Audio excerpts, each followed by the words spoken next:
In 1944, the Allies carried out a successful invasion of Hitler's so-called Fortress Europe. It had been expected by the Germans, for the massive build-up of forces in Britain could not be hidden from their intelligence services. Both sides knew that the crucial phase would be the securement of a substantial bridgehead, and both sides knew that surprise and the unexpected would have considerable bearing on the outcome. It was a question of secrets.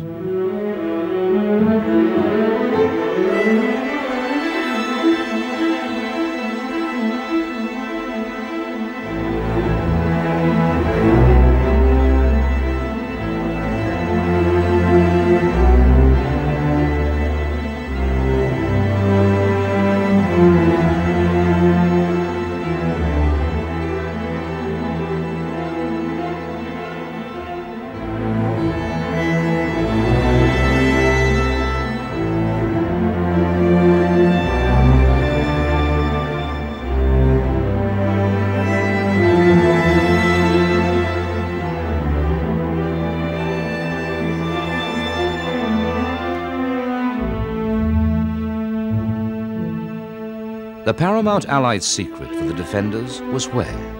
The intention was to make landings along the strip of coast between the mouth of the Orne River and the base of the Cherbourg Peninsula, to cut off the peninsula and to secure Cherbourg as a supply port.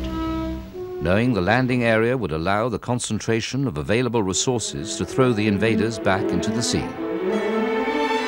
At the end of 1943, Hitler appointed Field Marshal Erwin Rommel to command the Atlantic war defenses. This talented leader lost no time in making improvements. There were some 42 army divisions at his disposal in the west, sufficient to repulse the heaviest assault if the precise area of the landings was known. But it was not, and Rommel had to spread his troops and armor from the northern tip of Holland all the way to the Cherbourg Peninsula. The most likely place for a landing was the Pas-de-Calais, because of its proximity to England. And the Allies would need to take ports, possibly Boulogne, Calais, or Dunkirk. All things considered, an overwhelming assault across the Straits of Dover was the most logical scenario for invasion. The Allies' planners reasoned this would be their enemy's expectation and set out to encourage him and maintain the secret of their true intentions. The first step was the subterfuge of spreading false information and undertaking other enterprises that might confirm the Pas-de-Calais as the invasion place. The main deception plans were conducted under the code name Fortitude. Fortitude North was aimed at making the Germans think Allied forces were being assembled in Scotland for an invasion of Norway, thus hopefully causing them to keep several army divisions deployed in that country. Fortitude South was the main ploy, to convince the enemy that the Pas-de-Calais was where the landings would be made. There were many enterprises under Fortitude, all carefully coordinated. The principal organization involved in deception operations for Overlord was our force, commanded by Lieutenant Colonel David Strangeways. The object of any deception plan was not to make the enemy think something, but to do something. And that is the fundamental of all deception. What you're doing is to feeding tiny bits, never big bits, into the enemy intelligence system. So you've got your scenario, what we used to call a story, and so you wrote your little story, about 5 lines, that's all. And then you fed bits of information through, and you watched all those bits of information going. Now which one you picked up, it didn't matter. But if you picked up one here and one there, they match. And then what's being done from London, through the press, through all sorts of weird things, and your agents, of course, all fits in with that.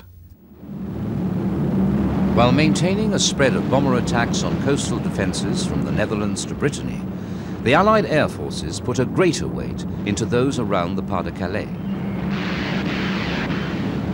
The destruction of coastal radar by air attack was similarly planned and executed. Likewise, reconnaissance aircraft regularly photographed 300 miles of coastline, but put in more activity around the Boulogne to Dunkirk area. Although most Luftwaffe reconnaissance flights over southern England were intercepted, some evaded RAF fighters over Kent and returned with evidence of a build-up of aircraft on advanced landing grounds, landing craft in ports, and vast military camps. Many of these installations were fake, as were guns, tanks, and vehicles. Some of the tanks and vehicles were made by the Dunlop Rubber Company. They were inflated for display, and when deflated could be easily moved to another site. Modelled on the American Sherman, they were difficult to tell from the real thing at 100 yards. These were brought to us intact. They were there. All they had to be done was to be blown up. In other words, they were like a great big inner tube, and you just got a foot pump on them and blew them up. We plugged in and started blowing this thing up. It looked like a giant sausage to start with, and then the end became square at one of the other ends. And then we suddenly decided that was a gun barrel, a 75mm imitation gun barrel, and the square part was a breech. They were in two parts. There was the main body of the tank, and then there was the turret, which went on separately. They could be lifted by 4 men quite easily. I should think you'd probably get about 30 to 35 tanks on a 3-ton lorry. The tank patrol would usually be 6 tanks, and they spread out and cover quite an area, so you wouldn't want to put 25, 30, 40 tanks up because that would cause suspicion, because you'd never amalgamate and get cluster tanks like that because there's such a target, you see. The Sherman tank was all one piece, and that gradually flipped out and took shape. We didn't know what that was, blowing it up, and that was in 4 compartments. We had to blow it up in 4 different sections, and the idea of that was that when it got to the real thing over there and Jerry come over and had a look at it, if he decided it was a tank, was going to have a go at it, if it was all in one, you appreciate, and he splatters that, the whole lot would collapse. But in 4 sections, you've got a good chance of it staying upright, and he's still fooled by it. Well, this is a 1 squadron of tanks in harbour. There is a wood, and here is a wood. The road entrance is there, and you can see that I've made some marks here showing how they go into harbour. They go up into harbour here, and then another lot would go into harbour here, and then across there, and the squadron echelon would be round there, and then there's the fitter's truck, which would be stuck here. Of course, these are all rubber tanks. One of the things we discovered early was, although the tanks were cleverly painted, nuts and bolts, now when you get the real thing, if you put the tank up and the sun's over there, for instance, and there's no shadow, there should be a shadow this side of the nut, of course, and whatever, handles protruding. So shadows had to be painted. They had to be added on by painters of another part of the regiment. Now, as the sun moves about, if there's any, by the way, so you've got to move your tank round to keep that shadow going. They would all be the inflatable vehicles. All of these would be inflatable, except, of course, our unit vehicles, which we would have to put as part of these, our own unit. And of course the beauty of that is that we could use our own vehicles to run to and fro, making the marks of vehicles going into position. Sham landing craft were assembled on many of the estuaries in the south and southeast during darkness, and by daylight were tethered in the water. They were known as big bobs. They were full-size craft. They floated on oil drums. The framework was very light tubular scaffolding, bolted together, and it was all done to a pattern. And then round the outside was a coating of canvas, and this canvas painted, the painting to match that of a landing craft. And then on the top we put a funnel and I suppose you call it a cabin. Well, on one occasion I was motoring by Buxter's Heart. I saw some things floating in the deck, and honestly I couldn't tell them from the real thing, and I was half a mile away. The chief problem was security. You see, we were frightfully careful that nobody knew what we were doing. You see, the whole scheme was to persuade the Germans that we were bringing troops from Cornwall to Sussex. Among all the mock-ups were real airfields with real aircraft, camps with real troops and tanks. There was a concentration of radio traffic in the southeast of England, much false, some authentic. There were 7 trucks, okay? An exercise or a job could be the use of 1 truck or 4 or 5, whatever was required. And each truck would have reels of wire recordings, and the operators would have scripts with times on them as well. They were timed. And a truck would, at his given moment, start transmitting, and at the end of the transmission he would stop.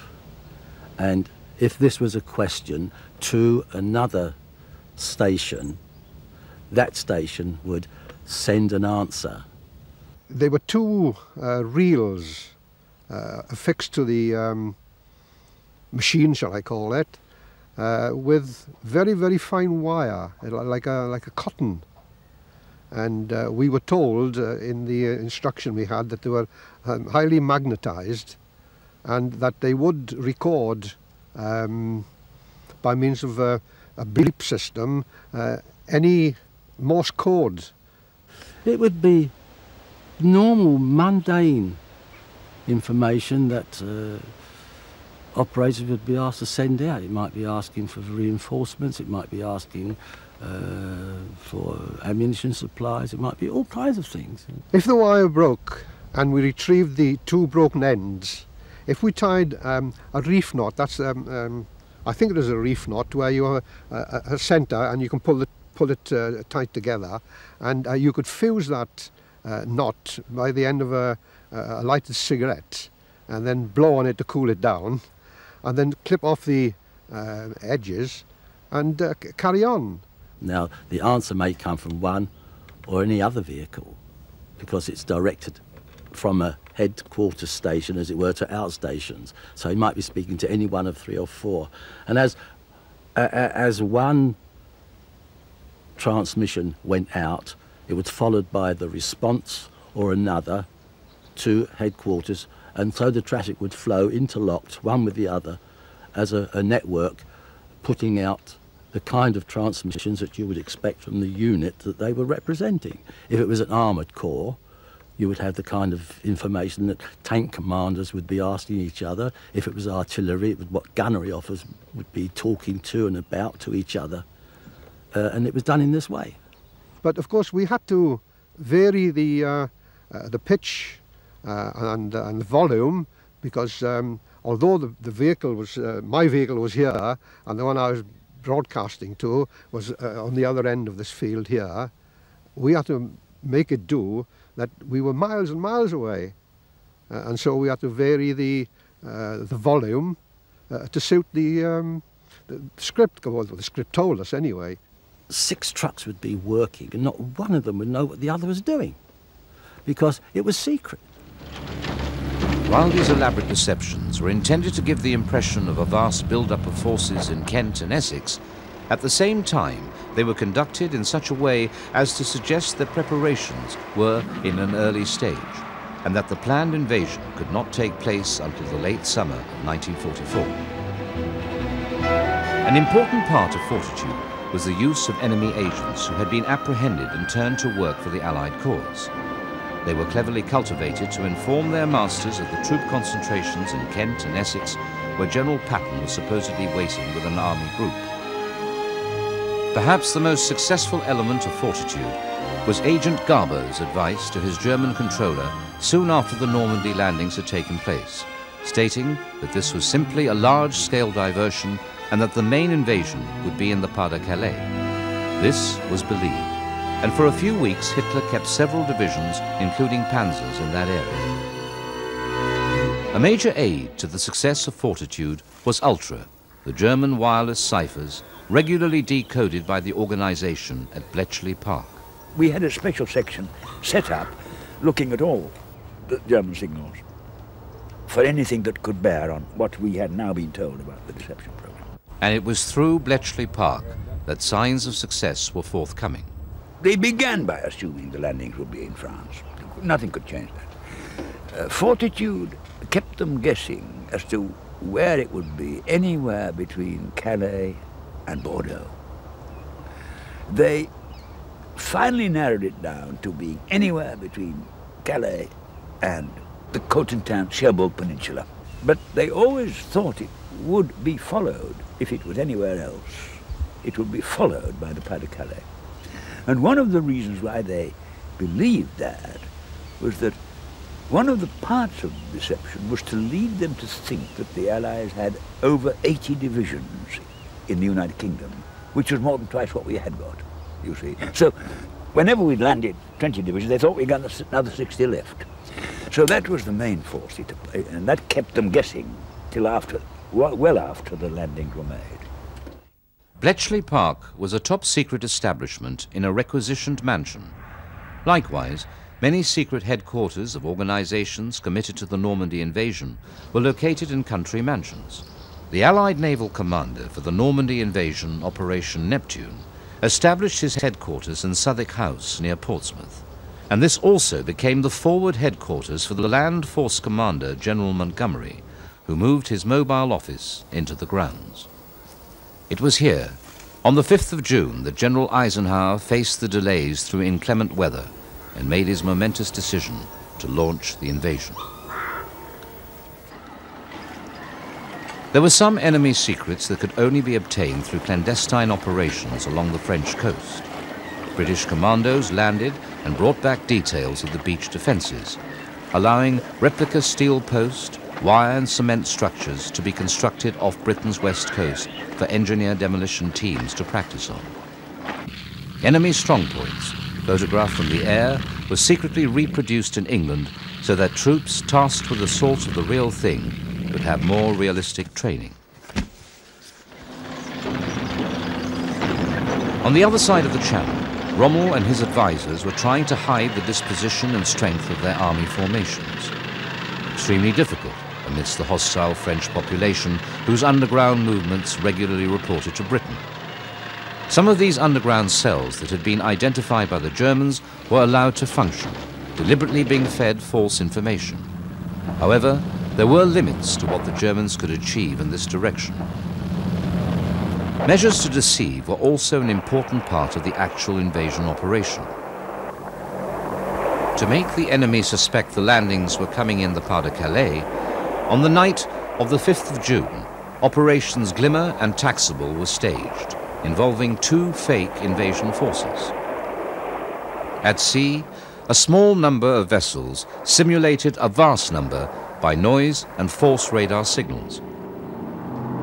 In the air, the radio countermeasures squadrons of the RAF and USAAF, using a transmitting device called Mandrel, and for the first time dropping a new type of window foil, simulated an aircraft stream of many hundreds, moving from England out towards the fake invasion areas.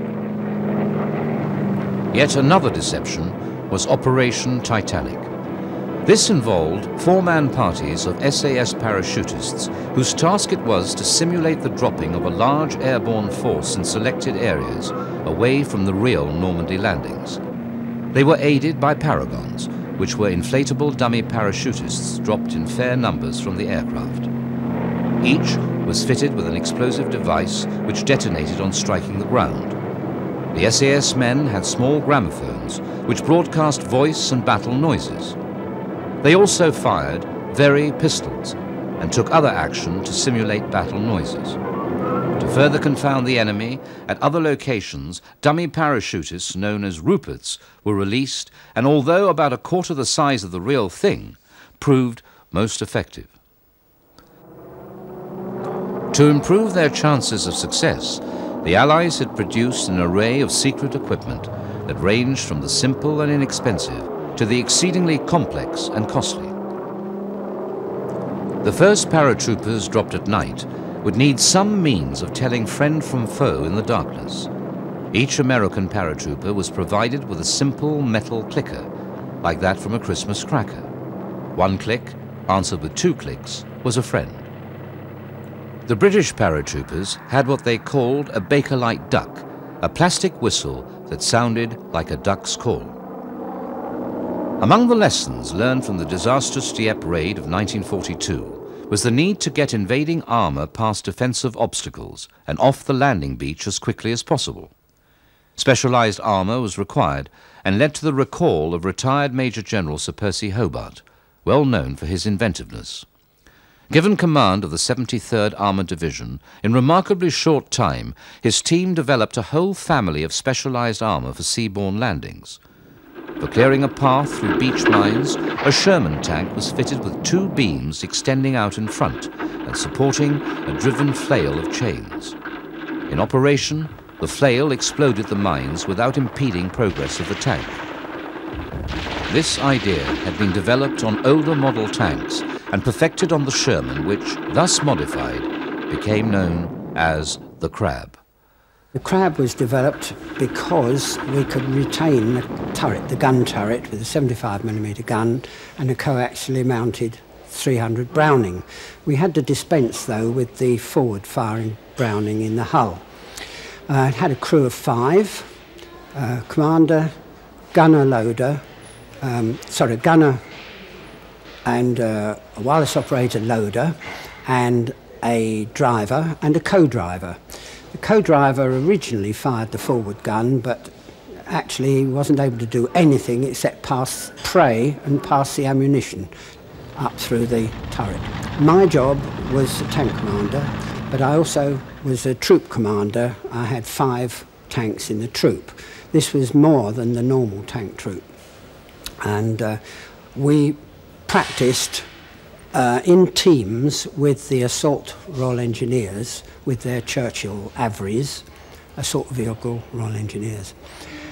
We practiced first of all at Orford in East Anglia, where there were full-scale replicas built of parts of the Atlantic Wall, the great big wall itself, the concrete bunkers, the minefields, the wire entanglements, for which I might say the Crab was ideally suited because of these cutters on the end of the drum, which proved to be extremely useful.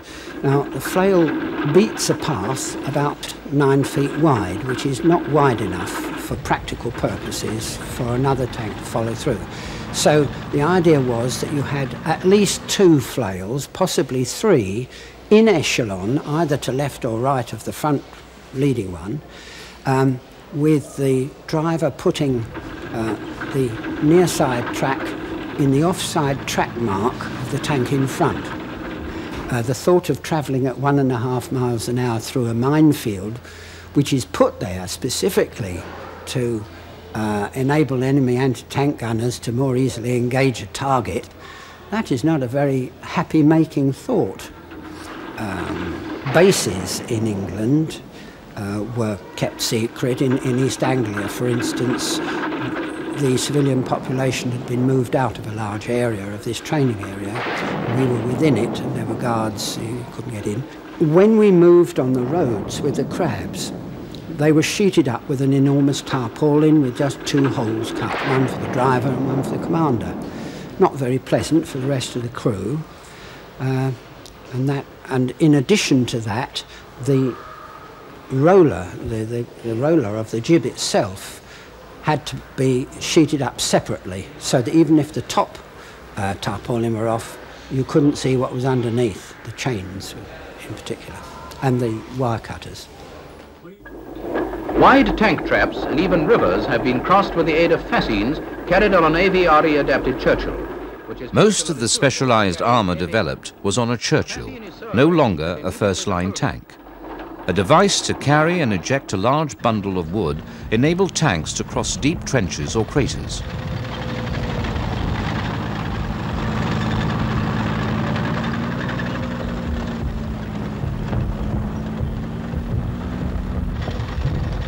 A detachable ramp placed on a Churchill enabled vehicles to surmount banks or sea walls. For wet or loose ground, bobbin tanks unreeled 100 yards of heavy matting road. For dealing with enemy pillboxes or strong points, a Churchill chassis fitted with a flamethrower was called a crocodile. The crocodile was a very fearsome and also a very secret weapon at the time it was first introduced. It was a Churchill Mark 7 tank to which was attached a trailer. It was a flamethrower tank. The fuel for the flamethrower was contained in the trailer, 400 gallons of fuel that's rather like what was later called napalm, and that was forced forward by some high-pressure nitrogen in the trailer. In the tank, close to the driver, was the flame gunner. When he pressed the flame gun trigger, a rod of burning fuel was projected from the front of the tank up to a distance of about 100 yards, and it was composed of a very viscous fuel. When this hit any person, any object, it stuck to it and it continued to burn. You could not throw it off, and you might flame for up to 2 minutes. That was the total duration of the fuel. Before you went into action, it was necessary for the crew to get out of the tank, open the valves on 6 bottles of nitrogen in the trailer at the back. Then you waited a period for the pressure to build up in the tank containing the fuel. You then, with your safety devices still put off, you went into action, and as you approached the target, at a distance of about 100 yards, you gave the order as commander to the flame gunner to flame, and then the flame started to come out from the front. The original intention was that as the forces went up the beaches, the flamethrowers would be used against the concrete emplacements, the gun positions of the Germans. In fact, I think with the exception of one action when it was used like that, it was used almost entirely against much less conventional targets. In Normandy itself, we were flaming trenches, we were flaming dugouts, we were flaming just fields, anywhere where there was a German position, perhaps with an anti-tank gun or with a machine gun. There were other adaptations of the Churchill, one sporting a short-barrel mortar and various turretless versions in variety of beach recovery guises, with winches, cranes and bulldozer blades to cheat obstacles. Perhaps the most ingenious and, for the enemy, surprising of General Hobart's funnies, as they came to be called, were the tanks that swam. By installing a collapsible waterproofed canvas screen around the upper hull, the tank would float. An internal twin-shaft drive turned twin-screw propellers at the lower rear of the tank to propel it along at about 5 miles an hour. Training with these duplex drive Valentine and Sherman tanks, soon simply known as DDs, revealed their instability in rough seas. For when one started to sink, it went down like the proverbial lead balloon. DD crews had to be trained to use Davis escape equipment as supplied to submarine crews. Despite the bad weather and rough seas encountered on D-Day, DD tanks played an important part in giving armoured support during the initial landings. There were many other pieces of secret equipment to aid the invasion and facilitate the work which followed. Within hours of the bridgehead being established, construction commenced on the landing grounds from which aircraft would operate over the battle area. Both mud and summer dust had been anticipated. To overcome the latter, bituminous matting was laid by a special machine known as the sand licker.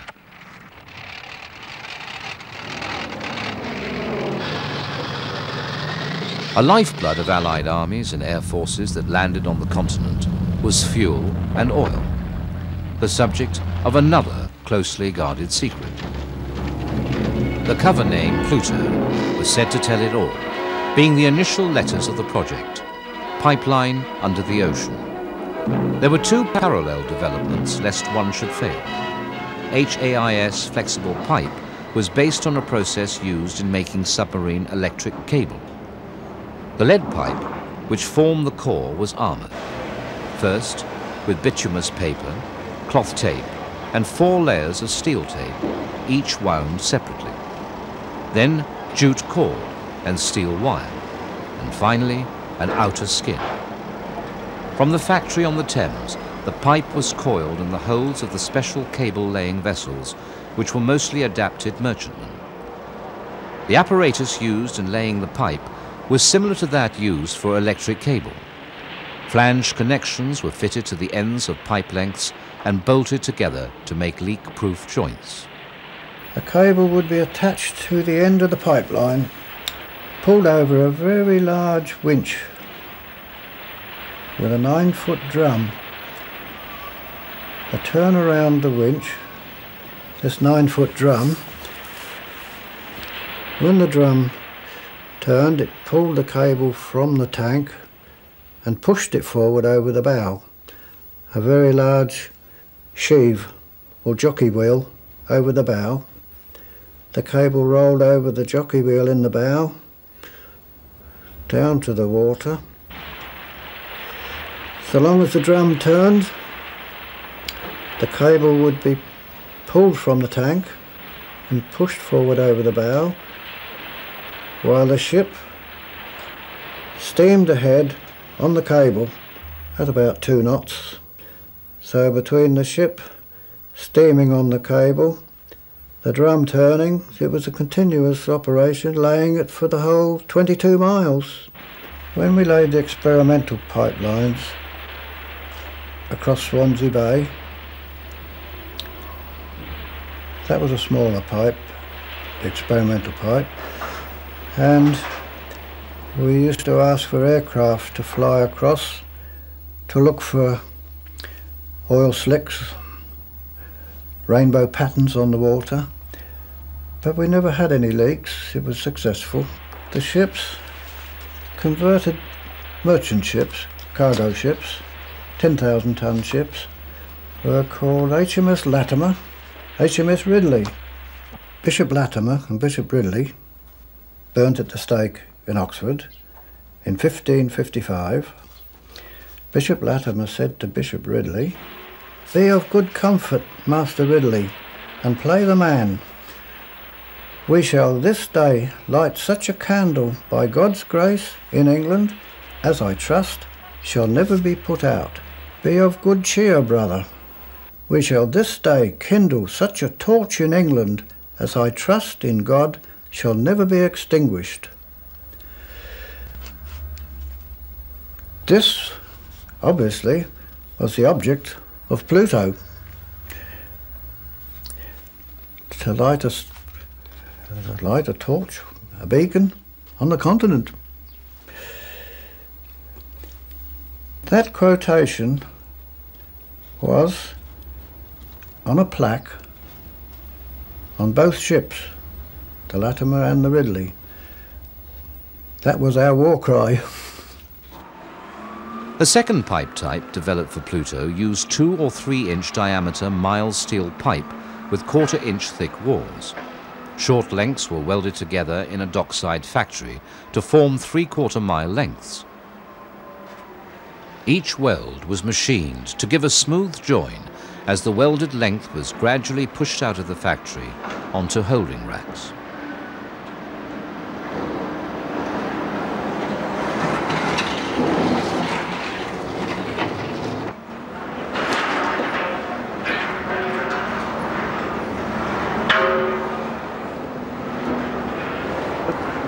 The pipe was flexible enough to be wound round a floating steel drum that resembled a massive cotton reel. This assembly was known as a conundrum. A 70-mile length of pipe could be wound round the drum, and in total the assembly weighed nearly 1,600 tons.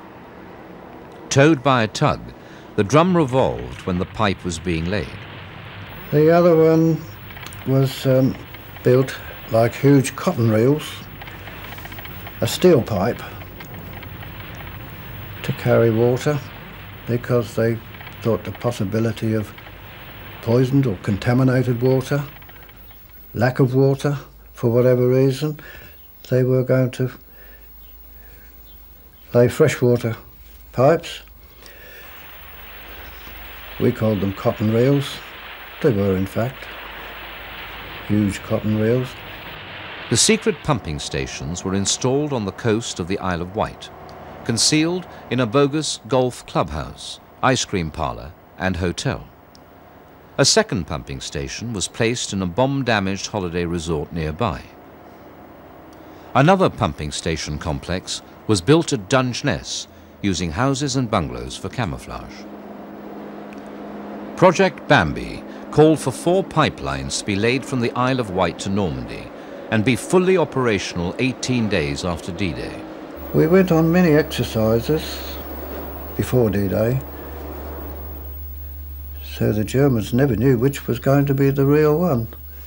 But for weeks and weeks before D-Day, hundreds and hundreds of ships used to go downriver, out into the channel and back, exercising and also confusing the Germans, no doubt. And we went in and out several times until the day of operations, and then it was for real. And the sky was black with aircraft, and the sea was black with ships. At last we could get down to it and do something. That was a good feeling, to be able to get started doing something. But various setbacks ensued, and when pumping to Cherbourg eventually began, 2 lines were found to be defective, and the other 2 broke when working pressure was applied. There was some made in America, and there was quite a celebration when it was loaded aboard one of America's mass-produced Liberty ships. Photographs and champagne and speeches. The ship set sail and broke its back. Meanwhile, the Tombola project, 3,000 feet long pipelines from offshore tanker discharge points to storage at Port-au-Bassin, was proving highly successful. Dumbo, the second Pluto route, was laid from Dungeness to Boulogne and came into operation early in December 1944. Eventually, Dumbo had 11 lines through which over 3,000 tons of petroleum products were pumped each day and proved very successful in operation. We crew had hoped, after the war, to be able to buy this, salvage it, relay it to Ireland and pump the Guinness over. Needless to say, we didn't. Tanks required fuel and ammunition. To supply these and all the other logistical requirements of an invading army rapidly increasing in strength, substantial port facilities were an immediate and critical requirement. The Germans knew this, and they had fortified all the major channel ports, knowing that without a port the Allies' build-up could not be sustained. Thus, perhaps the greatest invasion secret of all was a transportable harbour which was assembled off the coast of Normandy. It was designed to last the 3 summer months, but half a century on, its massive components remain the most prominent relics of the Normandy invasion.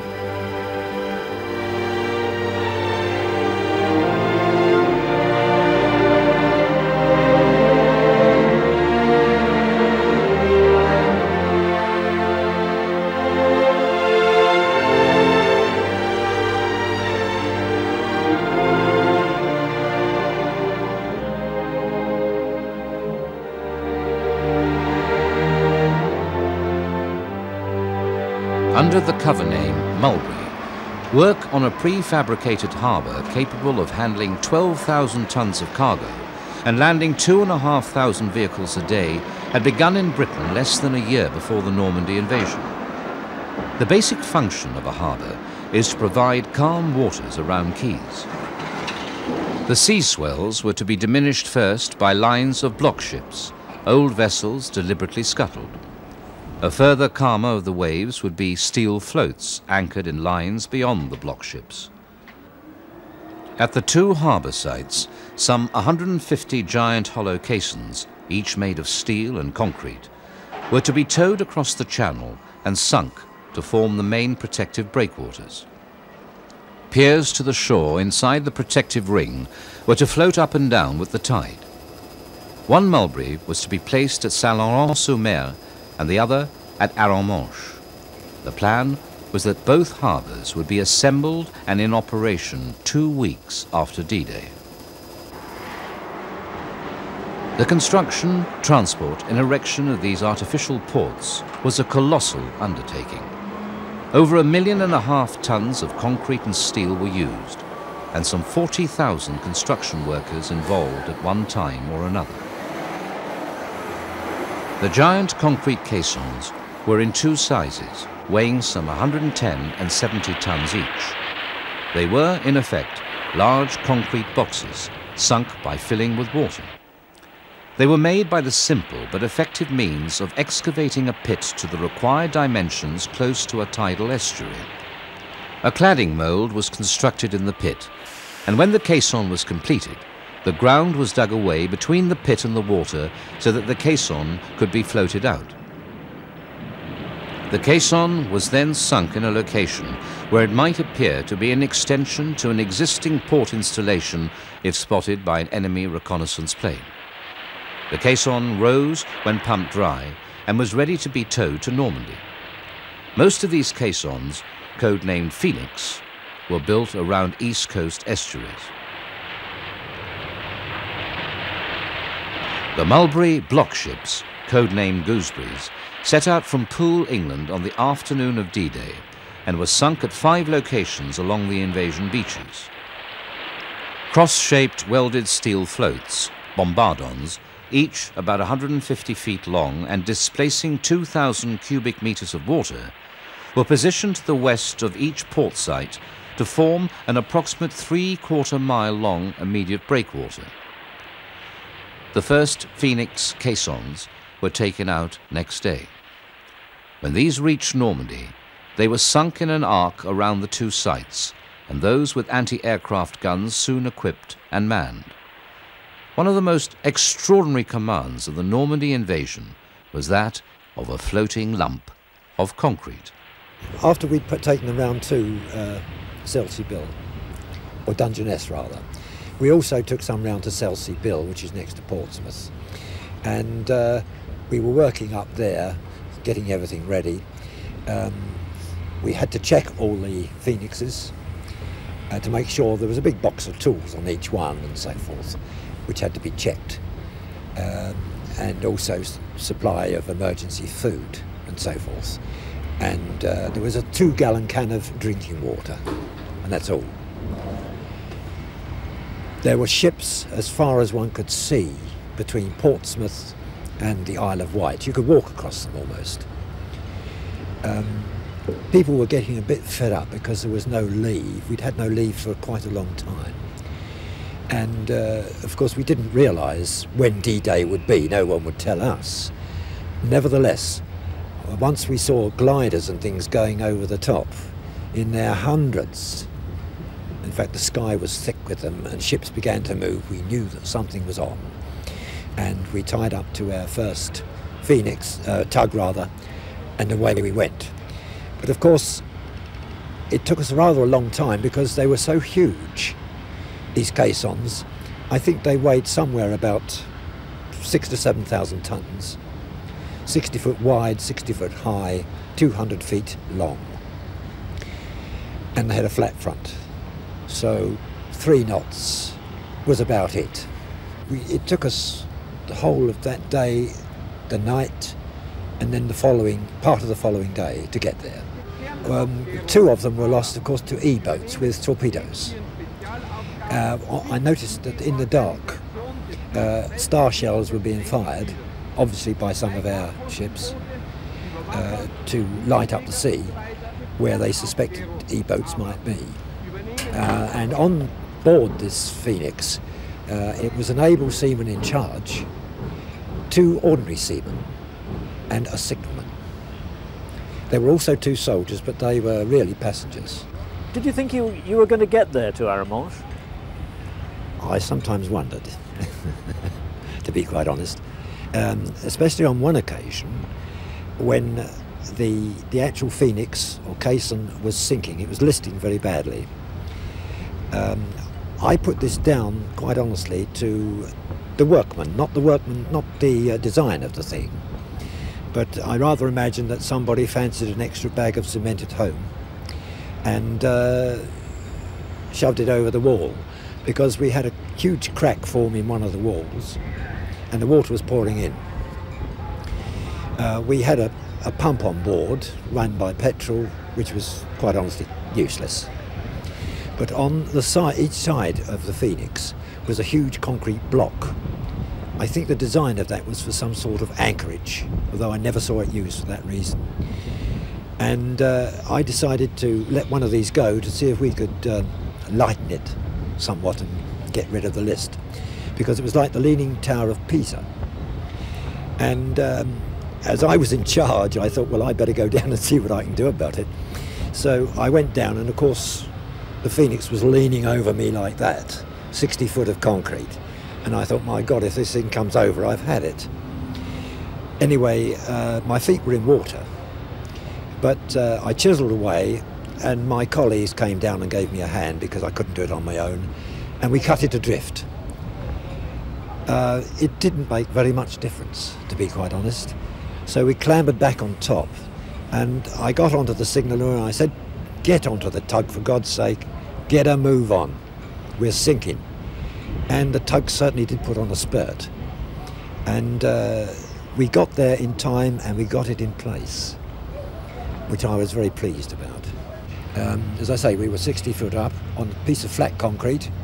We had no protection whatsoever. If we were hit by anything, it would just go down like a stone. Strangely enough, I was an able seaman, and yet on that Phoenix, I was the captain, which suited me extremely well. The sections of floating roadway for the piers, 5 under tow at a time, were also arriving. They were winched into position using steel cables to form a 480 feet long floating causeway. Then the rectangular floating pierheads, each of which had 4 40-ton steel spuds, were lowered by cable to the seabed to secure their position. Although the pierhead would be raised up and down by the tide, diesel engine-powered winches could tighten the cables to transfer more weight onto the spuds during bad weather. On the 14th of June, only 8 days after the initial landings, the first pier was in use at Mulberry A at Saint-Laurent-sur-Mer.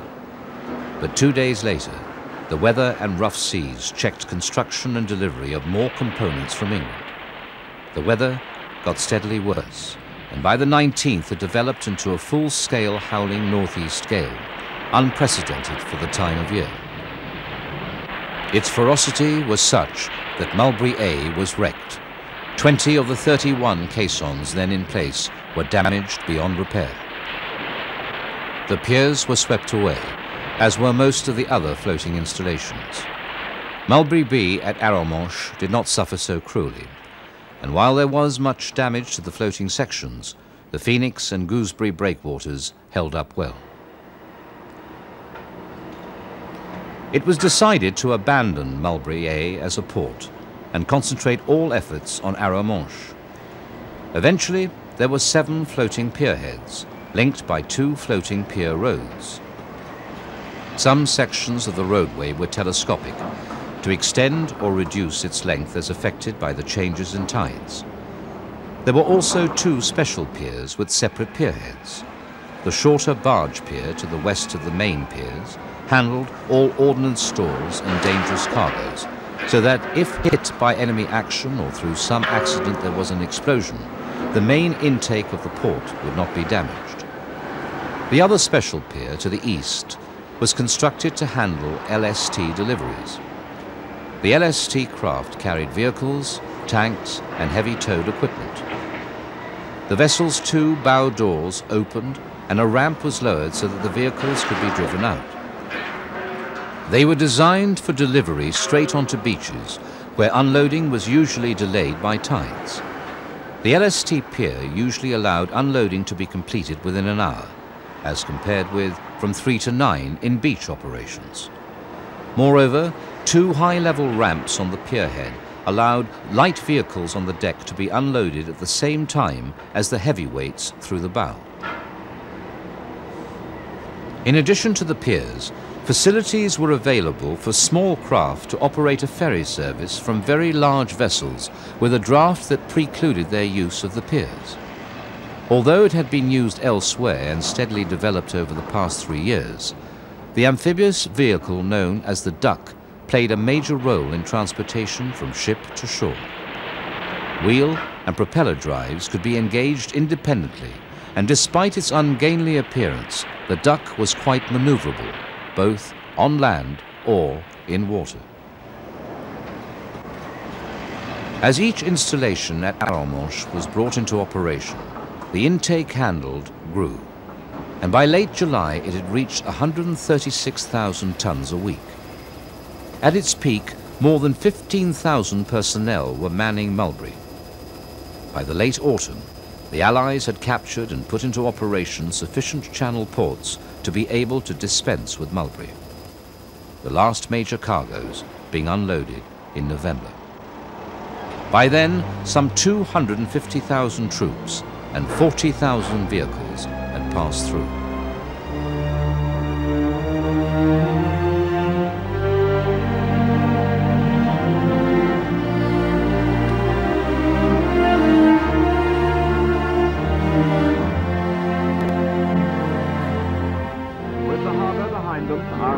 Drove through Caen and on to Falaise, over the Seine, over the Somme,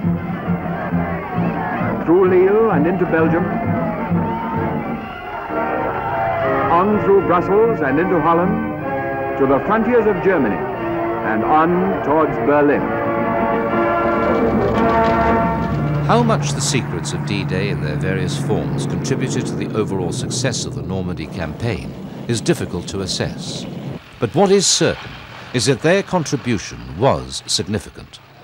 Significant in assisting the Allied forces to establish and maintain the Normandy bridgehead, and significant in helping to avoid the potentially high casualties of such an undertaking. It was effective.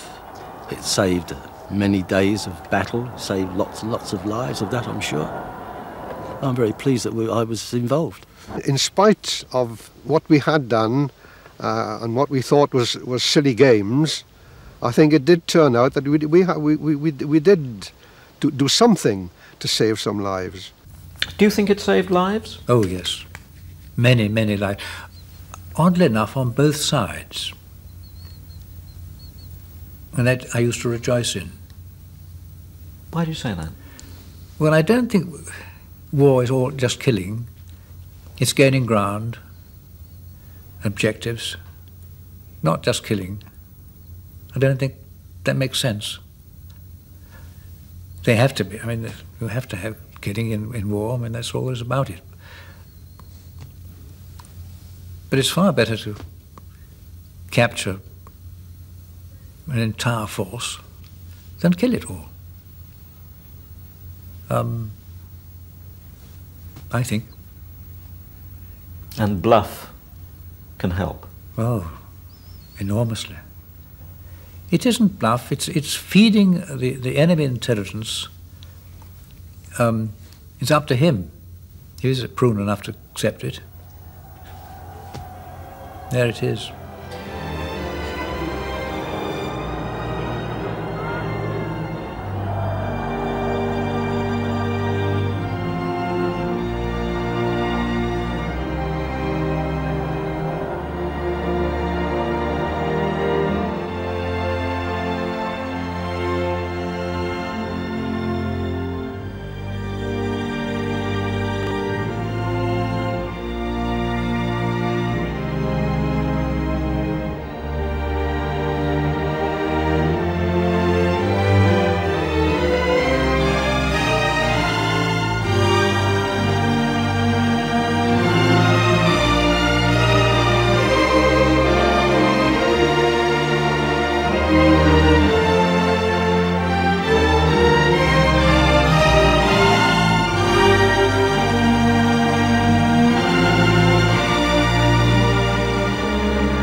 In 1944, Southwark House near Portsmouth served as the Allied naval headquarters for D-Day.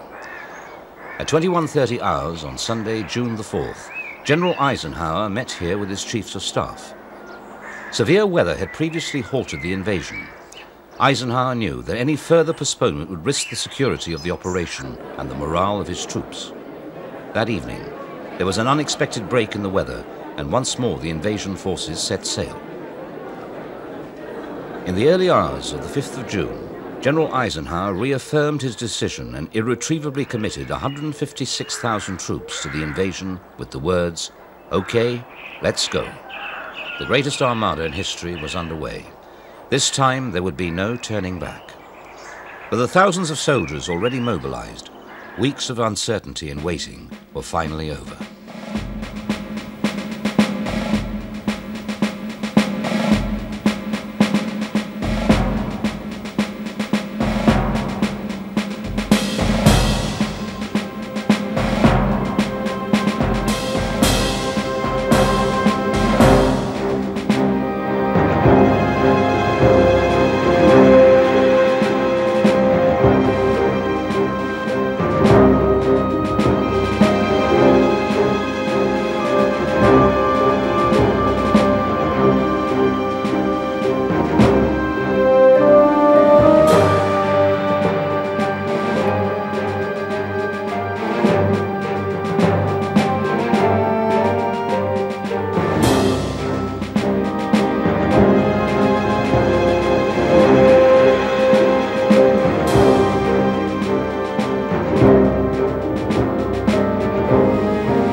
Under complete radio silence, 75 convoys consisting of 6,500 vessels formed up and slowly made their way towards Normandy. In the months leading up to the invasion, the Allied Air Force consistently attacked communication links with the Normandy region and coastal defences. Great care had to be taken not to alert the Germans that this was the intended invasion area. For every one bomb dropped in Normandy, 2 were dropped in the Pas-de-Calais and other coastal areas to conceal the real invasion target. Although the Pas-de-Calais region was nearer to Britain than Normandy, heavy defences and the high chalk cliffs made it difficult to invade. The real invasion was to take place on a 50-mile wide front across the Bay of Say. The American First Army would land in the west on Utah and Omaha beaches, while the British Second Army would land in the east on Gold, Juno and Sword between Port-au-Bassin and Quistream. The first objective of the Allies on the night of the 5th of June was to secure both flanks of the invasion beaches. These would be secured by 3 airborne divisions. The Americans' 82nd and 101st were to land in the west and seal off the Cherbourg Peninsula. The task of the 6th Airborne Division objective was to seize and hold the east flank of the beachhead northeast of Caen. To achieve this, they had to seize intact the vital crossing over the River Orne and the Caen Canal, destroy the bridges in the Dives Valley, and secure the high ground overlooking the beachheads at Le Plain. To the north stood the Merville Battery, which had to be put out of action. The whole operation was to be carried out before the first of the invasion troops came ashore at dawn. The Caen Canal Bridge, later to be renamed Pegasus, was captured by D Company of the 2nd Battalion Oxford and Buckingham Light Infantry. It was vital to capture the bridge intact in order to prevent German reinforcements reaching the invasion beaches. The original Pegasus Bridge occupied this site until autumn 1993, still displaying the scars of battle. The Gondry Café became the first establishment in France to be liberated by the Allies. Today, it provides a meeting place for old comrades. We were loaded onto trucks, all covered over, all covered in. Didn't know where we were going, and nothing else about it. We got to Tarrant Rushton. The commander says, all of you, blacken your faces. Stuff was handed out to blacken the faces. When we arrived, there was 6 Halifaxes and 6 gliders on the runways waiting to take off. We wandered around, chatted with our mates, made a few goodbyes, you know. The atmosphere to me, it was strange. It was as though, although I was there, I was sort of not involved in it.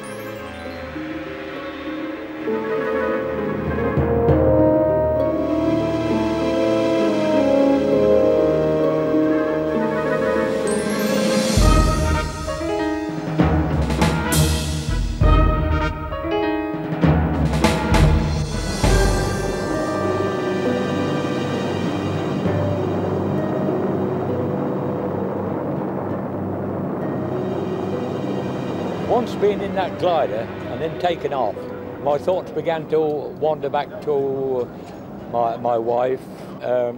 They were singing to boost up our morale. I was frightened to death of it, wondering what was going to happen when we eventually landed here. During a break in the clouds, you could see the Navy forming up, the assault craft forming up across the channel. As we crossed, there was a shout from the front of the plane, the enemy coast ahead, and the silence then became total. Over Kabul, the bombers released us, and that meant that we were on our own. And the bombers went on to bomb Caen as a diversion.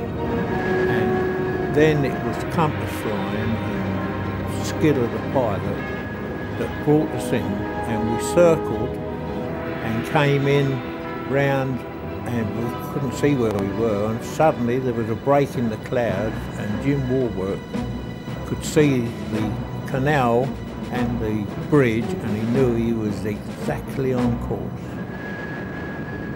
We landed about 90 miles an hour. And of course, the bloke at the back let the parachute out. We felt the jerk of the arrestor parachute opening on the back of the glider, and we hit the ground with a terrific thud and immediately shot into the air again. The drill when you come into land is you link arms with the man either side of you. In my case it was Den Brothers, the platoon commander, on one side, and you do a butcher's grip with your fingers. You lift your legs and you just pray to God your number isn't up. And that's all you can do. You're entirely in the hands of those glider pilots. Those three glider pilots in the middle of the night put them exactly where I wanted them. And the aerial photographs that was taken next morning showed just that. The gliders landed and skidded to a halt 47 feet from the bridge. As a memorial to that great achievement, 3 concrete plinths marked the exact spot where the 3 gliders landed. They were absolutely superb. They were the main key to our success, I suppose, because without that accuracy, we'd had a hell of a job to capture those bridges, even though they weren't standing to. We had complete surprise. Such was the speed of the attack that the bridge was captured within 15 minutes.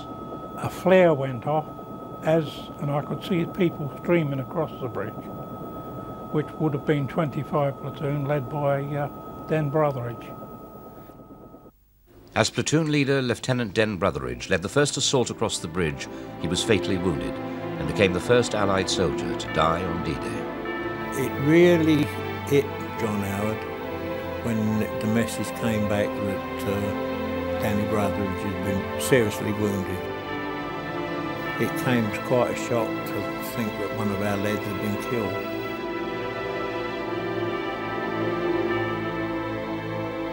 With both the canal and the River Orne Bridge firmly in their control, the time came for Corporal Ted Tappenden to send out the success codes to the 5th Airborne Brigade, which was making its way to the bridge to act as a reinforcement. I laid on that road for an hour, solid hour, and all I was saying was, hello Ford dog, ham and jam, ham and jam. In the end, I got so fed up with saying it, I said, hello Ford dog, ham and jam, ham and bloody jam, what the hell don't you answer? What I didn't know was that they'd lost their wireless on their landing. That the 5th Airborne Brigade began landing near Ronville and was ordered to make its way to Benouville. Before it could arrive, in the distance could be heard the sinister clanking of armoured vehicles. We settled down and we could hear tank trap sound on the road, from the Beanaville direction. Sergeant Thornton took the Piat and went up to the crossroads, and he hadn't been there very long when they heard tanks. The first tank started rolling very, very slowly down the road. So I thought to myself, well, I'll have to let him come as near as I possibly can. As he came along, I just let go. Bang! It hit him straight in the middle. But I was hoping and praying that I wouldn't miss, because if I missed that tank, it took ages. Only 2 bombs with me, and it takes you ages to reload, cock the bloody thing back, and then by the time you've done all that, the bloody tank's down the bridge. If it hadn't been for Sergeant Thornton, I don't think any of us would have survived. We had nothing really to stop tanks. Most of the Piats were out of action, and I think the tanks would have come down and just wiped out the whole lot, the cafe and everything. Fortunately, the cafe did survive. In the initial assault on Pegasus Bridge, 2 men were killed and 14 wounded. During the fighting, the cafe played an important role as a first aid station.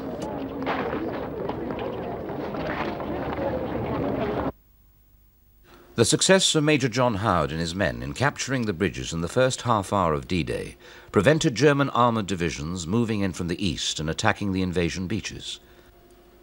Every year, on the eve of the 6th of June, the survivors come to pay homage to fallen comrades and reflect on past memories.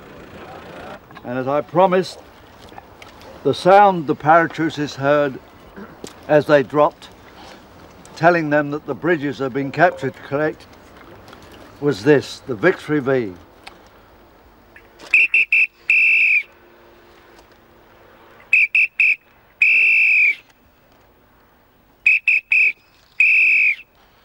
When I did this for the BBC, it broke the bloody camera.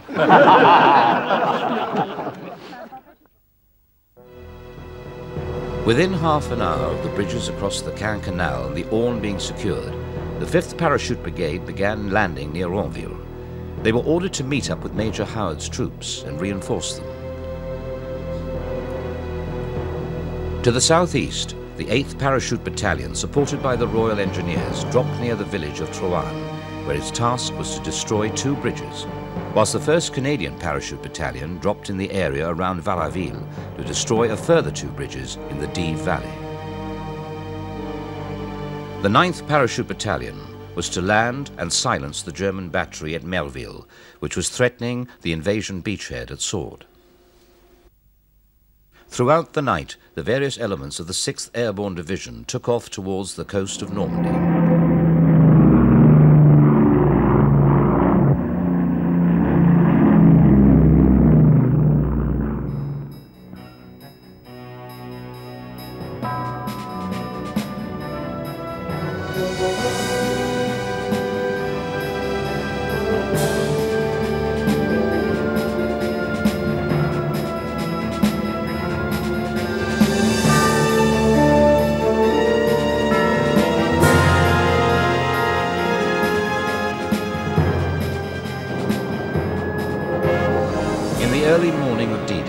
Skies over British landing zones were filled with parachutists and gliders.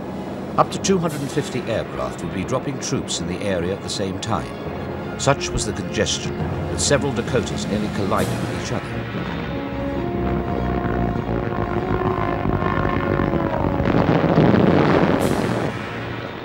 I can remember vividly the coloured flak coming up. Streams of yellow, streams of green, and it looked sort of like a firework display.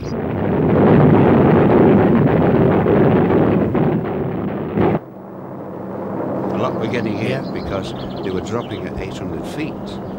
Well, even near almost a pistol shot would hit the aircraft. The experience of dropping into enemy-occupied territory at night could be a terrifying ordeal. As I came out of the aircraft, I had to lower a rubber dinghy in a kit bag that was strapped to my leg, which was to be used to cross the 2 water obstacles. That was the River Orne and the Orne Canal. I heard the kit bag hit the ground with a thump, and I knew then I'd got just 20 feet to go. And of course my landing actually followed almost immediately. Released myself from the parachute harness, and then stood up, and for the first full minute I was violently sick. And I hit the deck, and I was the only one there. I don't know where the others had gone. And I could hear the lead and the hackett flying around. Yeah. And then I looked up, and there's a massive big white horse there. And being born and bred in Manchester, and not with 5 miles of a horse, yeah. I thought, how the hell do I get past this thing? Yeah. And that occupied me in the middle of the battlefield. At 03:30 hours, gliders began landing men and equipment in the vicinity of Ronville. 49 out of 72 gliders scheduled to land arrived successfully. Others were not so lucky and either landed wide of their targets or fell victim to Rommel's asparagus and crash-landed. Much of the equipment lost in the landings was later captured by the Germans. Other gliders had the misfortune to land directly in front of German artillery. At the end of D-Day, out of 16,000 airborne troops which had landed, 4,500 were either killed, wounded, or taken prisoner. By the evening of June the 6th, the 6th Airborne Division had gained all their objectives and were firmly established on the eastern flank of the River Orne. Local German garrisons acted immediately and did not take long to react to the surprise of the airborne landings. In the days that followed, the 13th Parachute Battalion was engaged by the 12th Panzer Grenadier Regiment. Momentarily, the Germans succeeded in forcing their way into Ronville, but were repulsed after bitter fighting.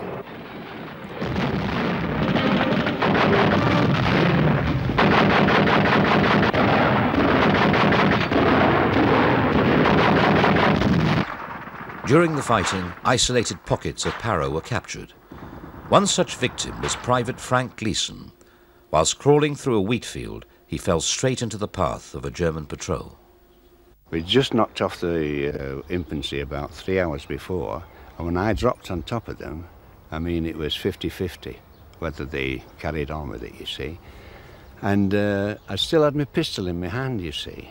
And the young machine gunner at the front of the patrol took it off me and smelt it.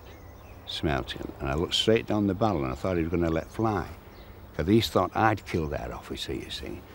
So they searched me, took my tin of chocolate off me, and I was sitting there, and suddenly, right across the neck, a bullet flew. And the German that was sitting here on the side, the bullet went in here and turned his eye around, and I thought, well, if they didn't shoot me then, they're going to shoot me now. So I pulled a field dressing bandage out of my pocket, and I looked at the corporal, the German corporal, to see if he'd let me put it on his face, and the German corporal said, leave him, he's finished. The Melville Battery stands little more than 2 kilometers from the mouth of the River Orne near the coastal resort of Kabul. From this position were thought to be sighted 4 100mm caliber guns. The lives of many thousands of troops coming ashore on the morning of June the 6th, 1944, depended upon those guns being put out of action. Melville Battery was a must. It was one of 2 key operations in the whole of the invasion, the other being Pegasus Bridge. It had to be silenced at all costs. It was the responsibility of 29-year-old Lieutenant Colonel Otway, commanding officer of the 9th Parachute Regiment, to plan the assault. When I was given the task of capturing the Melville Battery early in 1944, I realized it was going to be a very complicated operation and a very tough one. We were jumping over the Atlantic Wall in order to land outside another fortress. And we were going to drop and move up to the attack at night. So I determined that every single man, from the most senior officer down to the youngest and junior private, must know exactly what he and everybody else was doing. With the use of air photographs and models, I decided to construct a replica of the battery over ground as similar as possible to what we could see on the air photographs. And the staff found a place at Inkpen in Berkshire where there's an 800-foot hill so that we could use live ammunition. With the help of the Royal Engineers, we constructed the approach as near as possible. That is to say, if there was a ditch on the photograph, it wasn't in Berkshire, we made the ditch. If there was a stile, we made the stile. And we rehearsed that operation 9 times. And then when we went into the transit camp, where we were there for 10 days, locked up inside before we took off, they went through the whole thing again on models and aircraft.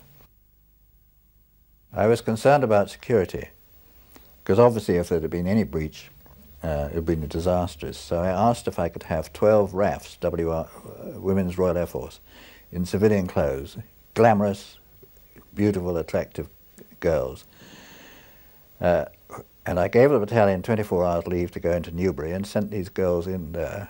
And I told them before they went that they could use any means at all at their disposal to try and get the troops to tell them something about what was going on.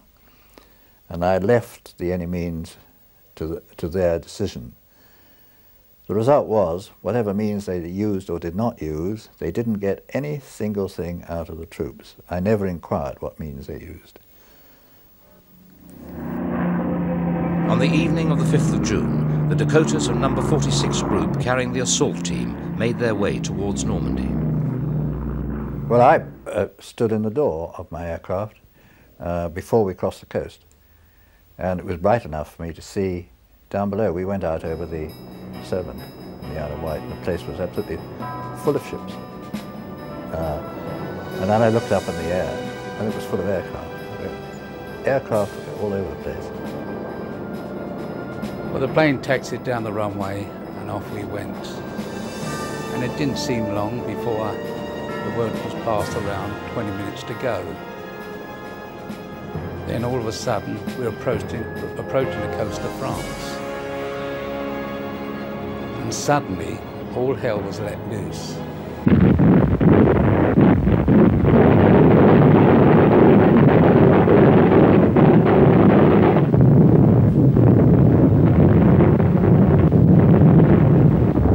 When I jumped, I had the clear impression that a shell had exploded near the tail of the aircraft, because I didn't really jump, I was thrown out of the aircraft, thank goodness, because the decision was taken away from me. There were incendiary bullets coming up at me and actually going through my chute, which was rather disturbing. In fact, I was bloody angry about it, and I've been quoted as being, I think somebody quoted it as, apparently I said it was bloody impertinence or something.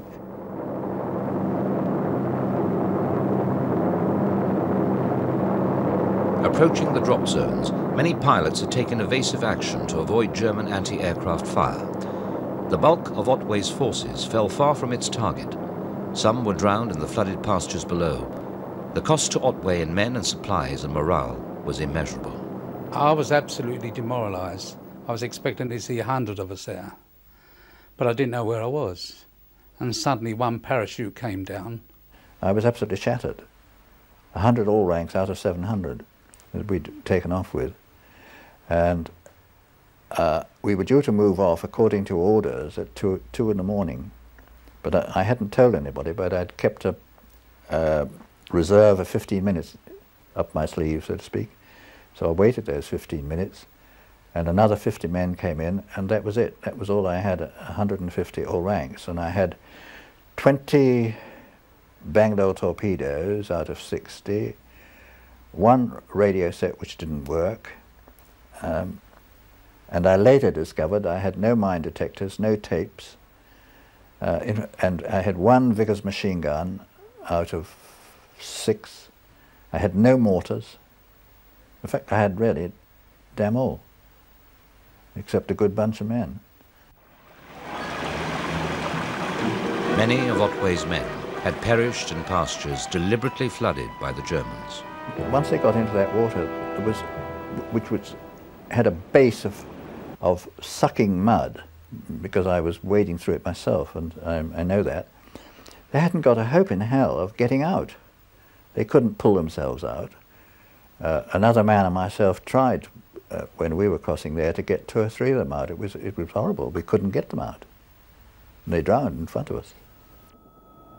Despite the heavy losses of men and equipment, Colonel Otway and his men courageously pressed on with their attack.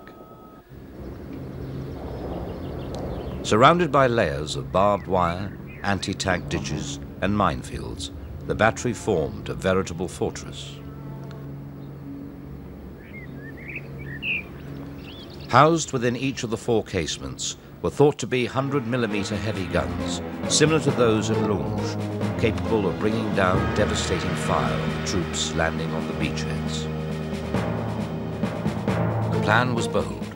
3 gliders were to land within the confines of the battery as the assault team blew gaps in the wire. They had no mine detectors and they had no tapes. They'd gone astray. They cut the cattle wire fence and they crawled through on their hands and knees, feeling for the mines and putting them out of action with their hands. They then about turned and sat with their back to the wire and slid along on their bottoms, making paths by dragging their heels through the earth for us to go through, which I think was an extraordinary thing to do and sheer cold-blooded bravery.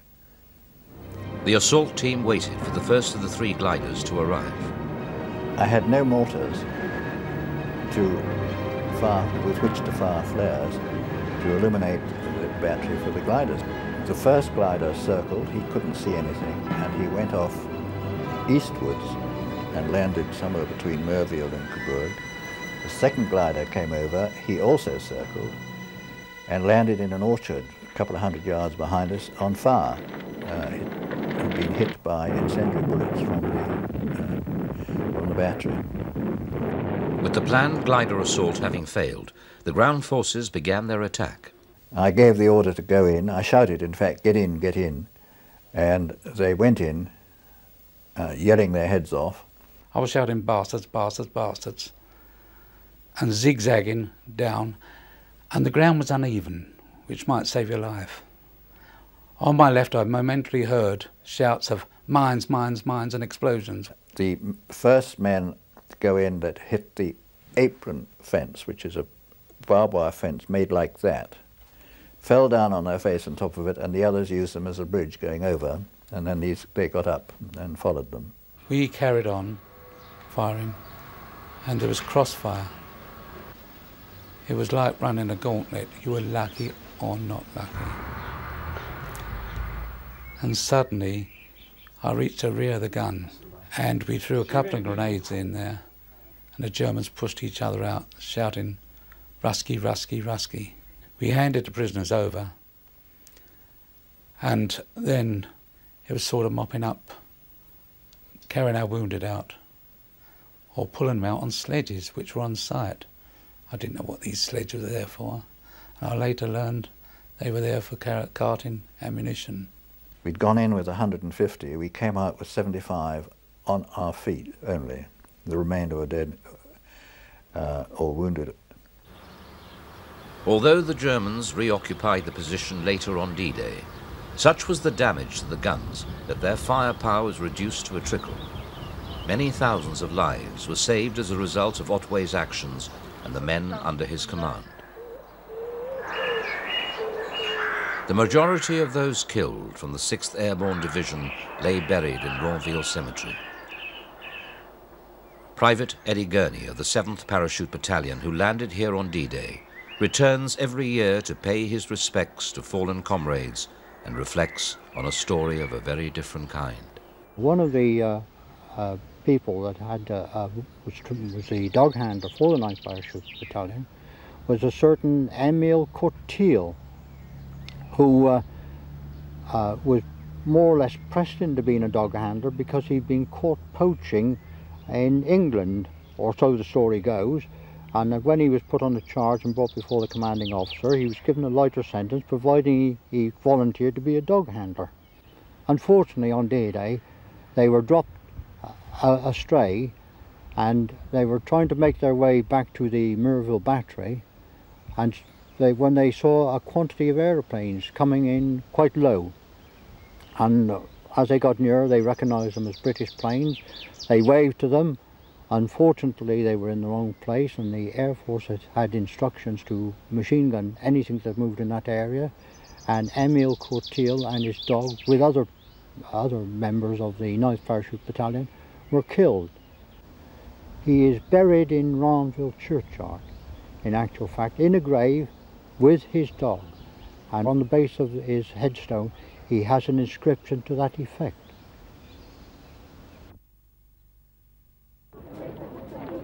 The responsibility of securing the western flank of the invasion beaches fell to the American airborne divisions. Late on the afternoon of the 5th of June, on the eve of D-Day, General Eisenhower visited the men of the 101st Airborne, based at Greenham Common near Newbury. He felt an almost personal responsibility for the fate of these men. Eisenhower was not expecting this American airdrop to be easy. He was to be proved right. Soldiers to whom he chatted could see this concern on his face. Their mission was to be the biggest airborne operation ever mounted. 13,000 heavy-laden paratroopers and glider troops from the 101st and 82nd Airborne Divisions began setting out that night from airfields scattered throughout England. For many, these were their last peaceful moments before that dangerous night drop onto enemy-occupied territory.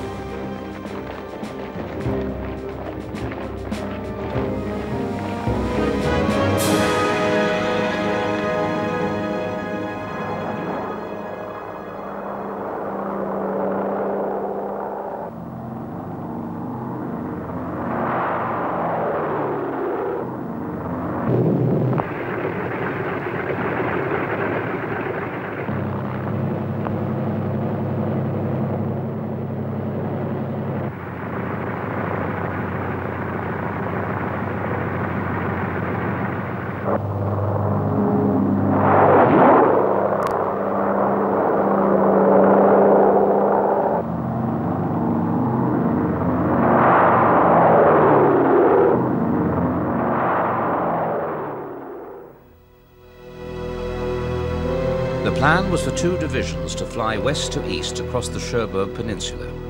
3 regiments of the 82nd Division were to drop west of the main road between Cherbourg and Cotentin. The objective was to seize the river crossings on the Merderet River and capture Saint-Mère-Église. Simultaneously, 2 regiments of the 101st would drop between the main road and the sea and secure the 4 narrow causeways leading from Utah Beach. The second was to head south, cut communications and seize the lock at La Barquette, which controlled the floodwaters of the Merderet.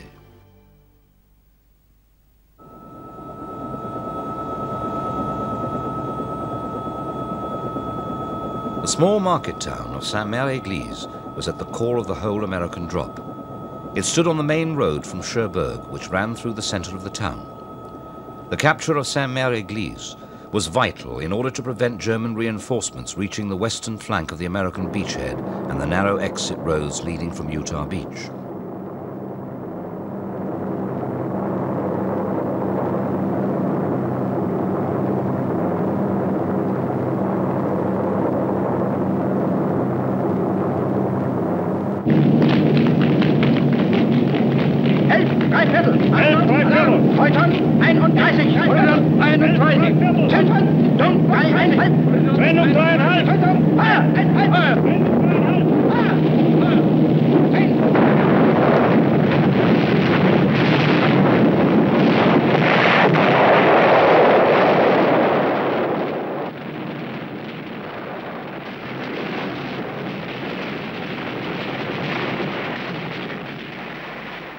We were stood up shortly after we went across the coast because there was a lot of anti-aircraft and machine gun or whatever fire coming up. You could hear it like peas hitting the bottom of a pan.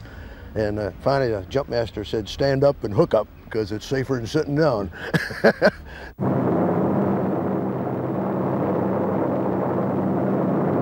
I think I jumped about 300 feet.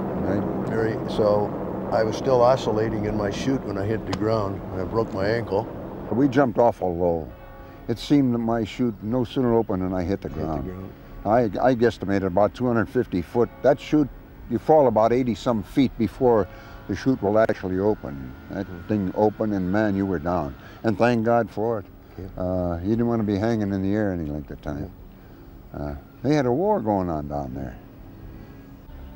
The first thing I remember was 2 dead Americans. I had never seen a dead man. That really sets you back, doesn't it? Yeah. Yeah. You see your first dead trooper, or including Germans. As stick after stick of paratroopers tumbled out of their planes, many drifted towards the center of Saint-Mère-Église, where a burning building illuminated the sky and alerted the Germans to their presence. The story of one parachutist is immortalized forever. Private John Steele of the 82nd's 505th Regiment became caught on the church steeple. Wounded in the foot and paralyzed with terror, he hung there for several hours, pretending to be dead whilst he watched in horror the slaughter below him.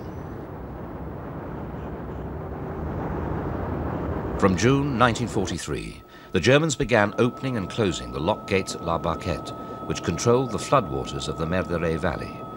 The flat pastures beyond were flooded to a depth of 3 or 4 feet in order to trap and impede an advancing enemy force. Scores of paratroopers, weighed down with a mass of equipment, began landing in the flooded pastures, never to return. On each side of the river, it was a mucky mess, all right, quite swampy. Many men had dropped into it, many men had come out of it. With all that combat gear on there, and as tight as you keep your harness, it's not that easy to get out of a chute just prior to landing in water. I've talked to some fellows from the 505, for example, landed in there, but there was a railroad track went across, and luckily a lot of them got up onto the railroad track.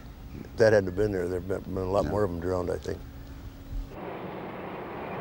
Saint-Mère-Église was successfully captured by 350 men of the 505th Parachute Infantry. The assault team infiltrated the town using only knives and grenades. Any small arms fire they heard was to be considered as hostile. By 0930 hours AM on D-Day, it was firmly under American control and became the first town in France to be liberated. Derived from the successful DC-3 airline, the C-47 Skytrain, nicknamed the Dakota by the British, was the workhorse of the United States 9th Troop Carrier Command. Powered by 2 1200 horsepower Pratt & Whitney engines, it was capable of flying over a range of 1,500 miles and could carry 27 assault troops. The C-47 was one of the most important transport aircraft of World War II. Many can be seen flying throughout the world today. 1,400 were located in the UK prior to D-Day. They were equipped with tow hooks, which enabled them to haul Waco gliders across the English Channel.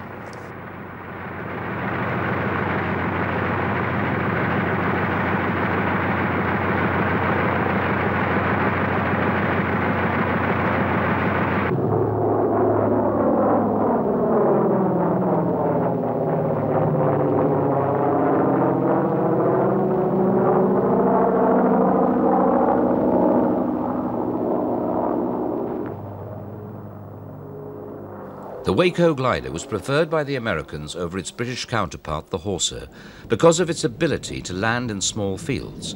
Nearly 14,000 were built by a consortium of 16 manufacturers.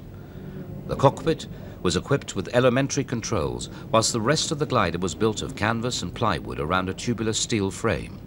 The Waco was capable of carrying 15 troops or a small jeep.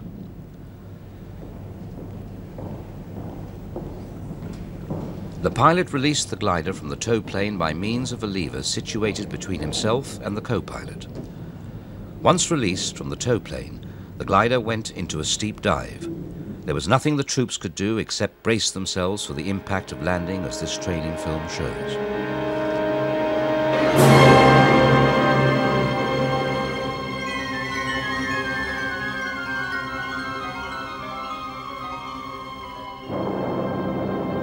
In the early hours of D-Day, the first of these gliders approached Normandy. Flying fast and low to avoid detection from enemy radar, many of the C-47s fell victim to German anti-aircraft fire. Both glider pilots and troops waited anxiously for the command to cast off. Below lay the remnants of the previous landings. Suddenly, they were alone. Down below, the fields loomed menacingly towards them.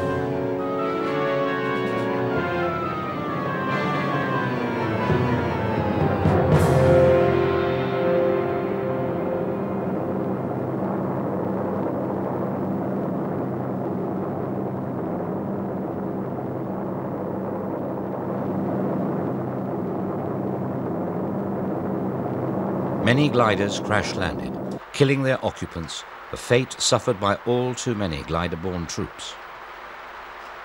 Nearly 300 pilots and troopers were to become casualties as a result. General Pratt, the first American general to die on D-Day, was crushed in the cockpit of his glider when it crashed. Throughout Normandy, the Allies dropped dummy parachutists called Rupert. On hitting the ground, they set off firecrackers whose sound resembled small arms fire. From a distance, they could easily be confused with the real thing. These sightings, together with reports of the scattered landings, helped confuse the Germans as to the true objective of the landings. Between the two American beaches of Utah and Omaha, Pointe du Hoc protrudes aggressively into the English Channel. In the months leading up to D-Day, Allied intelligence reported the appearance of 6 mobile 155mm artillery guns at the top of these 100-foot cliffs. On the very tip of Pointe du Hoc stands a solid observation bunker from which German artillery officers could direct firepower of the guns behind.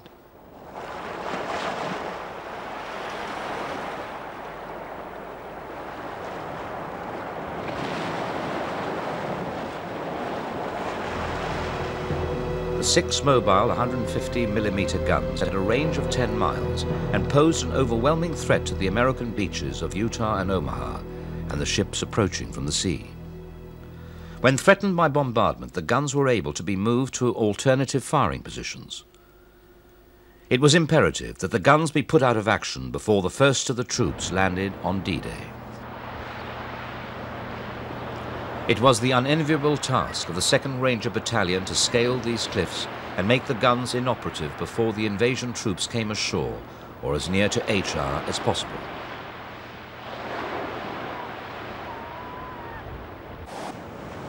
The Rangers trained in Britain with the help of the Royal Marine Commandos. It soon became apparent how difficult and dangerous was the task that lay ahead of them.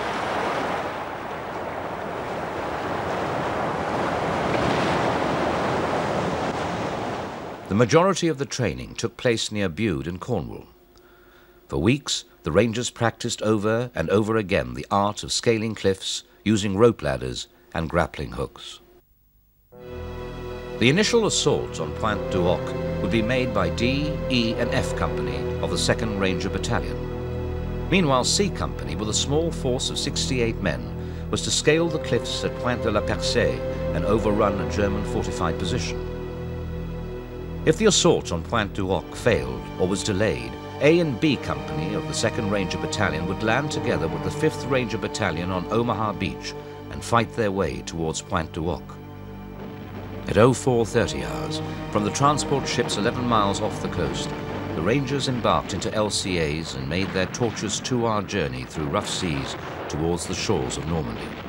A navigational error found the Rangers making for Pointe de la Percée nearly 3 miles further down the coast. By now, the element of surprise had been lost, and the Germans were waiting for the Rangers to attempt a landing. This error was only discovered when we were approximately a couple hundred yards away from land, and we had to proceed up along the coast. And while going up along the coast, we had Germans firing at us.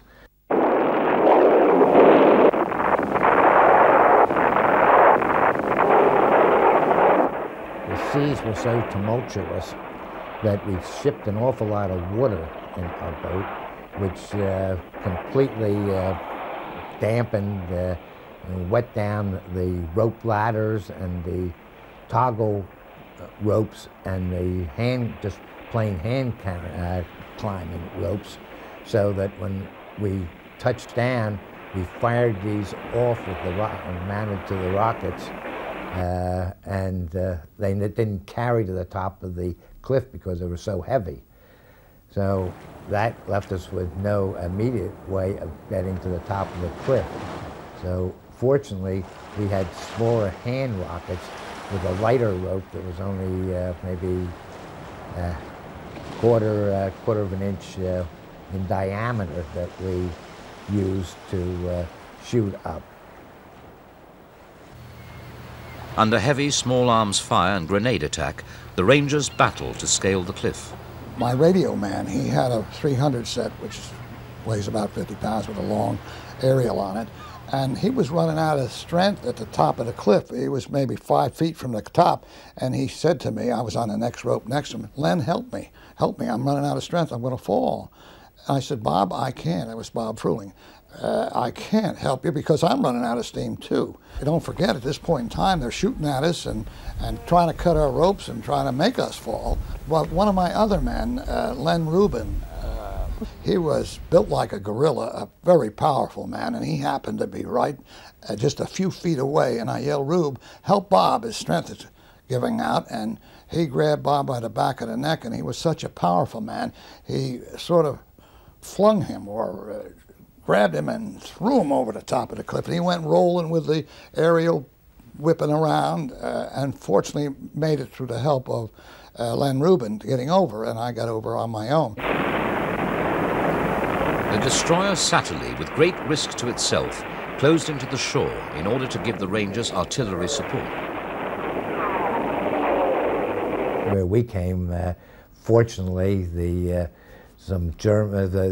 bombardments had from sea and air had caused a lot of the side of the cliff to collapse, and there were mounds of dirt and rock and so on that lessened the sheerness of the cliff. It looked like the moon surface up there with thousands of craters. The only safety we had in crossing the point was jumping and running into one shell crater and coming out of that into another, because it happened so fast they couldn't sight us and fire on us that fast to hit us. So we knew then that speed was another part of our safety as we aggressively ran through there, or fought our way through that line of resistance at the top of the cliff. You remember, this mission, there was 225 men were initially committed. Only 180 of them got to the top of the cliff. Having overrun the German positions, the Rangers soon discovered that the guns they fought so hard to destroy were missing. In their place were telegraph poles disguised to look like heavy guns. No one ever anticipated that we would not find guns on the top of Pointe du Hoc. All our preparations and intelligence told us there were 6 of them up there. There wasn't one of them up there. The Rangers quickly recovered from their surprise of not finding the guns, and then proceeded with their second objective, which was to form a roadblock across the narrow coastal road leading to Omaha Beach. Knowing that the guns must be sighted nearby, Acting Platoon Leader First Sergeant Len Lommel and Staff Sergeant Jack Coombs set off on a probing mission. Len came over to me and he said to me, Jack, he said, those guns have to be around here somewhere. So he had noticed some imprint in the ground here, and he said, looks like something came down here. So we went down this dirt road. Now I left Johnson by himself, and Len had left his units, a few of his men, telling him where we were going to make sure they knew where we were going. And walking down this road, giving each other cover, I heard Len say, there are the guns. Now, he had prefaced this with a little profanity, which sounded real good at the time. He said, there are the guns. They were camouflaged. I didn't see them from where I was standing. And I said, where? He said, we're here. We kept looking and peering over from here to there. And finally, suddenly, when it was my turn, lo and behold, there are the guns. I looked over this hedgerow. Jack was covering me with his submachine gun. And there are 5 coastal guns, mobile coastal guns, very large artillery pieces. Those 5 guns, capable of firing for 14 miles, would have decimated the ships and the manpower on any beach it fired upon. The barrels were raised in a firing position toward Utah Beach. Now, we each had a thermite grenade, and we heard talking as we moved toward this hedgerow, and we looked over, and there was a unit of German soldiers about 75 to 100 yards away from us, almost platoon size, and there was an officer standing out there like a clipboard, and he was probably calling names. They had no idea we were there. I didn't think that they knew there was an American soldier within a mile of them. They had no reason to believe that anybody would be behind the lines like this. So they weren't even suspicious. Well, there was our opportunity, and we carried these incendiary grenades, especially for such an opportunity.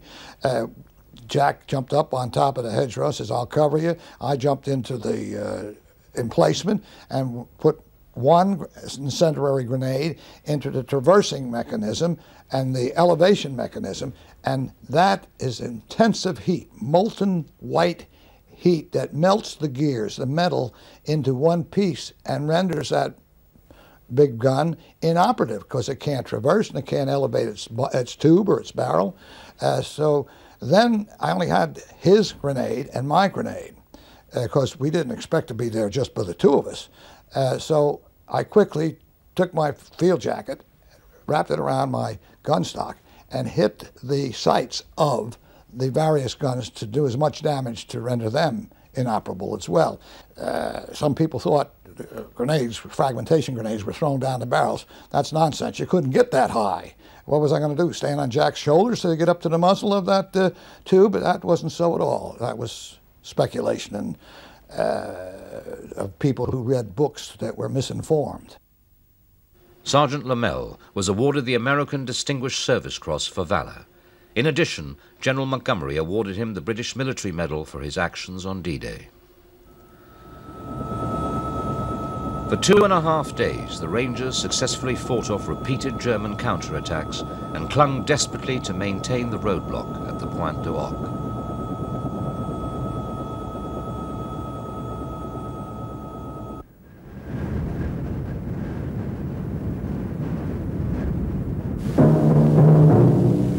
This is London. D-Day has come. Early this morning, the Allies began the assault on the northwestern face of Hitler's European fortress. Under the command of General Eisenhower, Allied naval forces, supported by strong air forces, began landing Allied armies this morning on the northern coast of France. This is the year 1944. The tide has turned. The free men of the world are marching together to victory.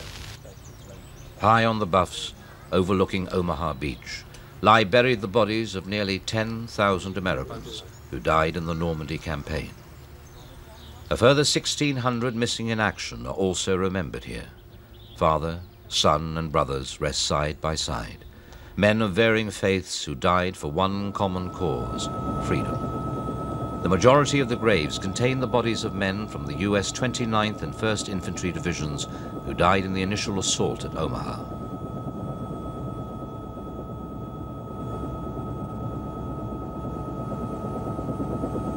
On the way in, we passed the U.S. battleship Texas, the U.S. ship Texas. And she was standing broadside to the beach, and she fired all those guns at one instant. And the sky just lit up. It was still dark. And the sky just lit up. And you could see the ship roll over from the recoil, from the explosions of those big shells leaving the gun. It was very comforting for us because we didn't think anything could exist after those big shells were raking the beach. That was a nice thing to see. Low cloud and dust from bombing obscured the German positions. Most of the artillery barrage from the ships at sea fell short. It may have seemed a comforting sight, but it had achieved little to add to their protection. In the morning, we got over here and it was probably 5:30 or 6 o'clock, and we were way out there and we could see the planes, fighter planes were just strafing the beach along here, and all you could see was smoke. We were the first American boat to land on Omaha Beach. And the reason I know we were the first one is because we were the flagship. And there was 36 LCTs in our flotilla. And I think when, the best I remember, at the end of the day, we had 15 still operating, and some of those were crippled. In fact, we were crippled. And it's an emotional thing.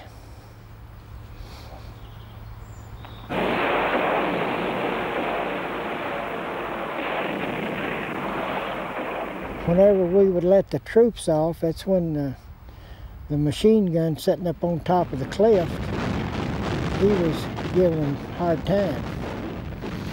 And the water had bodies in it.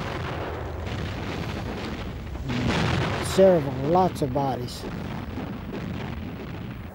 The first sight I had of the beach was, I was amazed at how far it was, how wide open it was, what a distance we had to travel to come into the first area that would any kind of cover.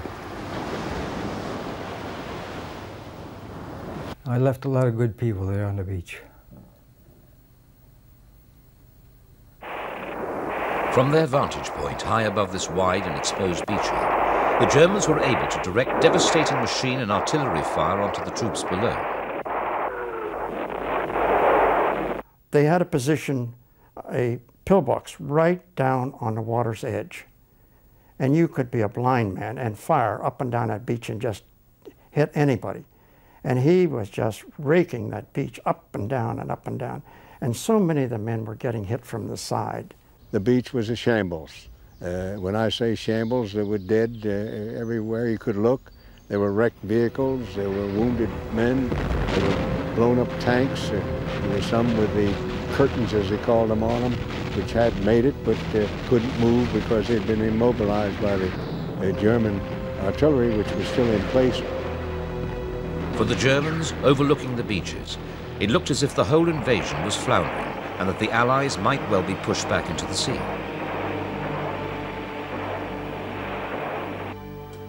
General Bradley, the commander of the American forces, at one point considered abandoning the beaches and moving follow-up troops to the British sector.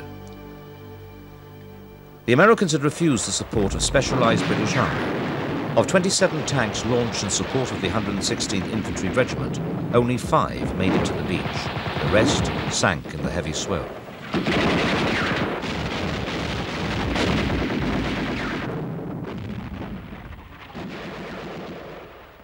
The tanks, had they have floated, if the water had been calm where they could have floated in, we could have got more tanks on the beach and they could have done more damage. Because I think the tanks could have took that machine gun nest out that was up on the cliff. On the west side of Omaha Beach lies Pointe de la Percée, where the Germans had a fortified position overlooking the beachhead. Lieutenant Sid Salomon of C Company of the 2nd Ranger Battalion was designated to lead a company of men to scale the 100-foot cliffs under fire and knock out the German positions. Now that beach was about 25 yards wide to the base of the cliff that we were to climb. I hadn't gone probably 10 yards and a mortar shell landed directly behind me and killed or wounded almost all the men of my mortar section. And the shrapnel hit me in the back with enough force to send me flat on my face in the sand. Now, as I look back, those who couldn't get up on their feet again, if they tried, they were mowed down again by the automatic weapons fire of the machine gun from the top. Now, there were 39 men in my landing craft. When I got up on the top, there were 9 of us. Despite heavy losses, the Rangers succeeded in capturing the German position. The 2nd and 5th Ranger Battalions had landed on Dog Green Sector, one of the most heavily defended areas. Together, they were able to lend their weight behind the advance off the beach.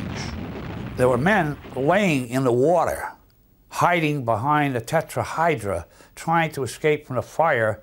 These men were from the 29th Division. They did not rush the beach, and they were getting killed in the water from the effect of the artillery shells, not hitting them, but bursting in the water near them where it ruptures your insides.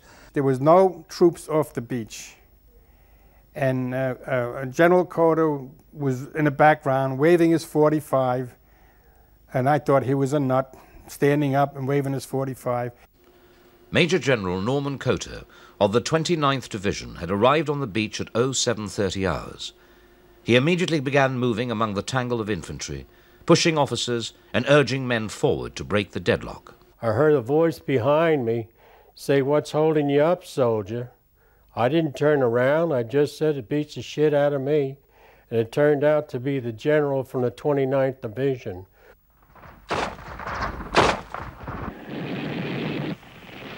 By individual acts of heroism, the troops began to punch their way off the beach and up the exit doors. When we left the beach, we came under very heavy shelling at that point. And I crawled into one of the hedgerows for shelter, and really cringing from all this heavy shell fire that we're taking, and I heard a bird singing, and I turned and looked, and sure enough, there was a little bird singing away to his heart's content, and I thought to myself, my goodness, you're in danger too. What's the matter with you? Here I was sure that my end was near, and here's a bird singing his head off. Amazing thing.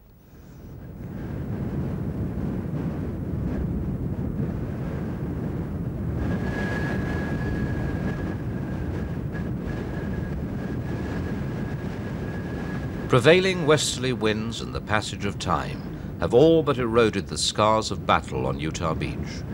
It was here that the first of the 3 million invasion troops waded ashore. Only the occasional concrete bunker bears witness to the horrors that took place on these sands half a century ago. Well, I remember when the landing craft came in on Utah Beach, we waded in water almost up to our waist. There was debris and men, bodies, and equipment laying all around. We were pretty fortunate for where we landed at Utah Beach. It was the wrong place. We landed about 3 or 4 miles from where we were supposed to land. Later on, we found out where we were supposed to land. The seawall was pretty high. We would have had a hard time climbing it. So by the mistake, where we came in on the beach, the sand was covered the seawall, and we were able to walk through and come through on this path. The first thing I remember on the beach, I remember seeing Theodore Roosevelt Jr. with no steel helmet, with his walking cane, with his pants out of his boot, and the first lieutenant in back of him with a Thompson submachine gun. And he says, "Sergeant, we landed at the wrong place, but," he says, "we're going to start it right here." Battleships were blazing away. Finally, it was our turn to go in. So about a mile and a half off the beach, my ship stopped, and half of us climbed over the side on ropes to a smaller landing craft, one where the ramp comes down the front, and off we went, bobbing up and down. We finally reached the sand. The commander, the captain, he heard a shell coming, hit it. We'd fall and hit the sand, and first thing I looked, here's a leg from the knee down, lying there next to me. I said, "Good grief, this is war." At the end of the day, the beach was clear and ready to receive more reinforcements. Although the relief column to beleaguered paratroops in Saint-Mère-Église had still to get through, the 4 causeways were secure and the big guns silent. The area was smaller than planned, but was stronger and better organized than might have been expected.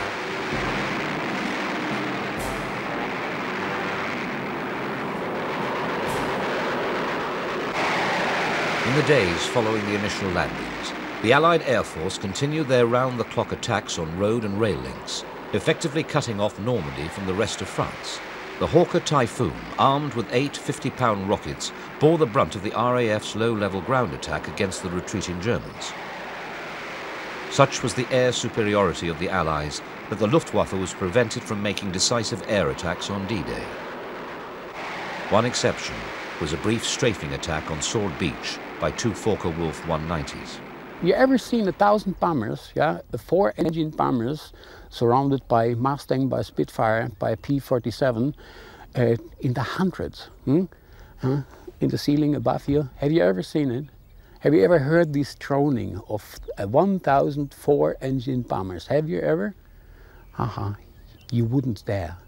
This is not a question of bravery, and it's not a question of being a coward, it's useless. It's absolutely useless. You can't win.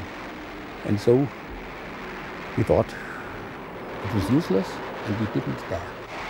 For it would have been a one-way mission. For we all knew when D-Day happened, on D-Day we knew this is the beginning of the end. We knew it. We knew it very good. We were not happy about it, but we knew.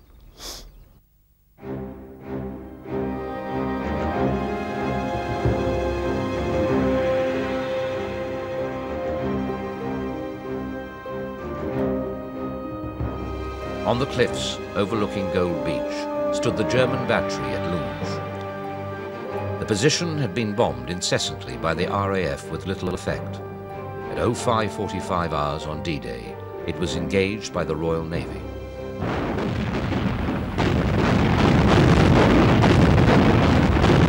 At Sword Beach, the British 50th Infantry Division made their way towards shore.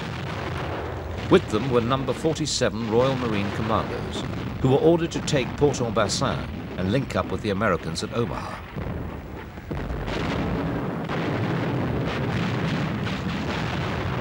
Whilst casualties were not as high as those experienced by the Americans, machine gun positions firing along the length of the beach claimed many lives. As you looked at these poor blokes going ashore, you would see them falling.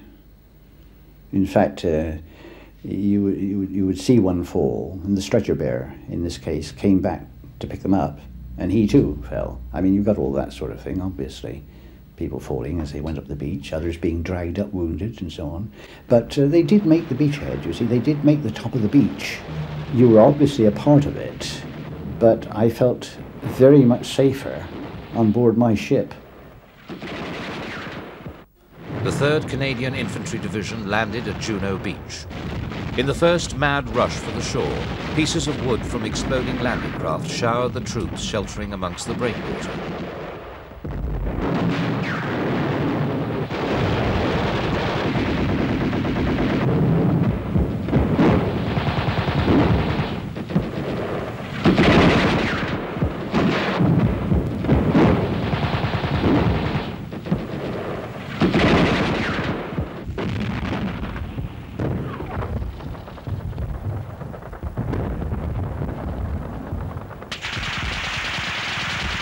Those who landed with the support of specialist armour could quickly make their way up the beach.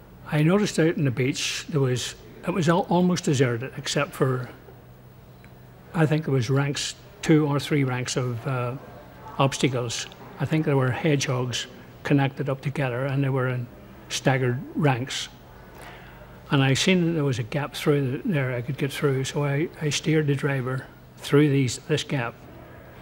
And I was told previously that if I should see a wall, I was to flail up to this wall to allow the Churchill coming in behind us with a bridge on it to drop the bridge onto the wall. An array of specialised armour was successfully used throughout all the British beaches. Soon the Canadians were pushing their way inland and into open countryside. It was a scene that was repeated on Sword Beach as the 3rd Infantry Division came ashore. Fighting alongside the British were the Free French commandos who entered Ouistreham and captured a German strongpoint at the casino.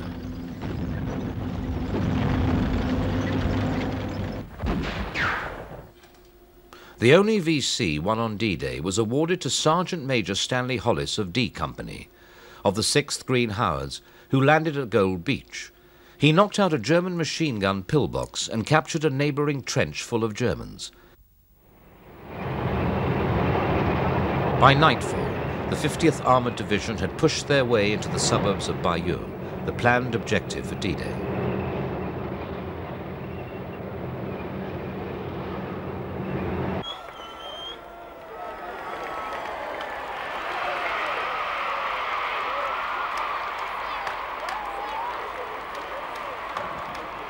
On June the 7th, Bayeux was liberated to the delight of the inhabitants, but not everyone was as exhilarated.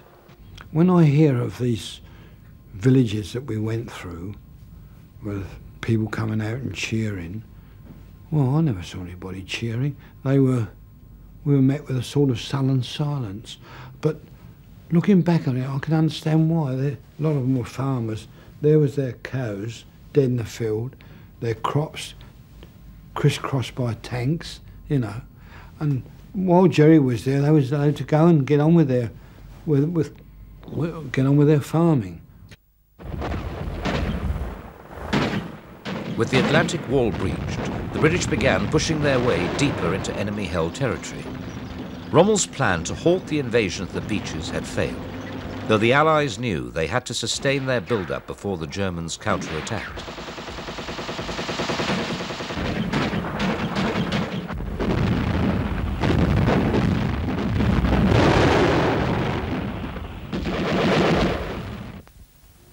As night fell on June the 6th, the fighting continued. The British and Canadians pushed inland towards the outskirts of Caen.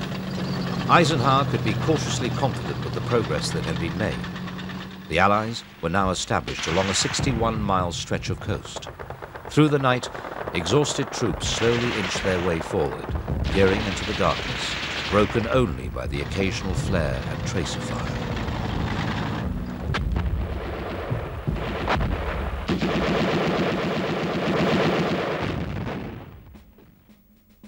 Although the Allies had not achieved all their planned objectives, overall the day could be considered a success. By midnight they had a secure foothold, and the fear of being pushed back into the sea was now unthinkable. The battle for the beaches had been won.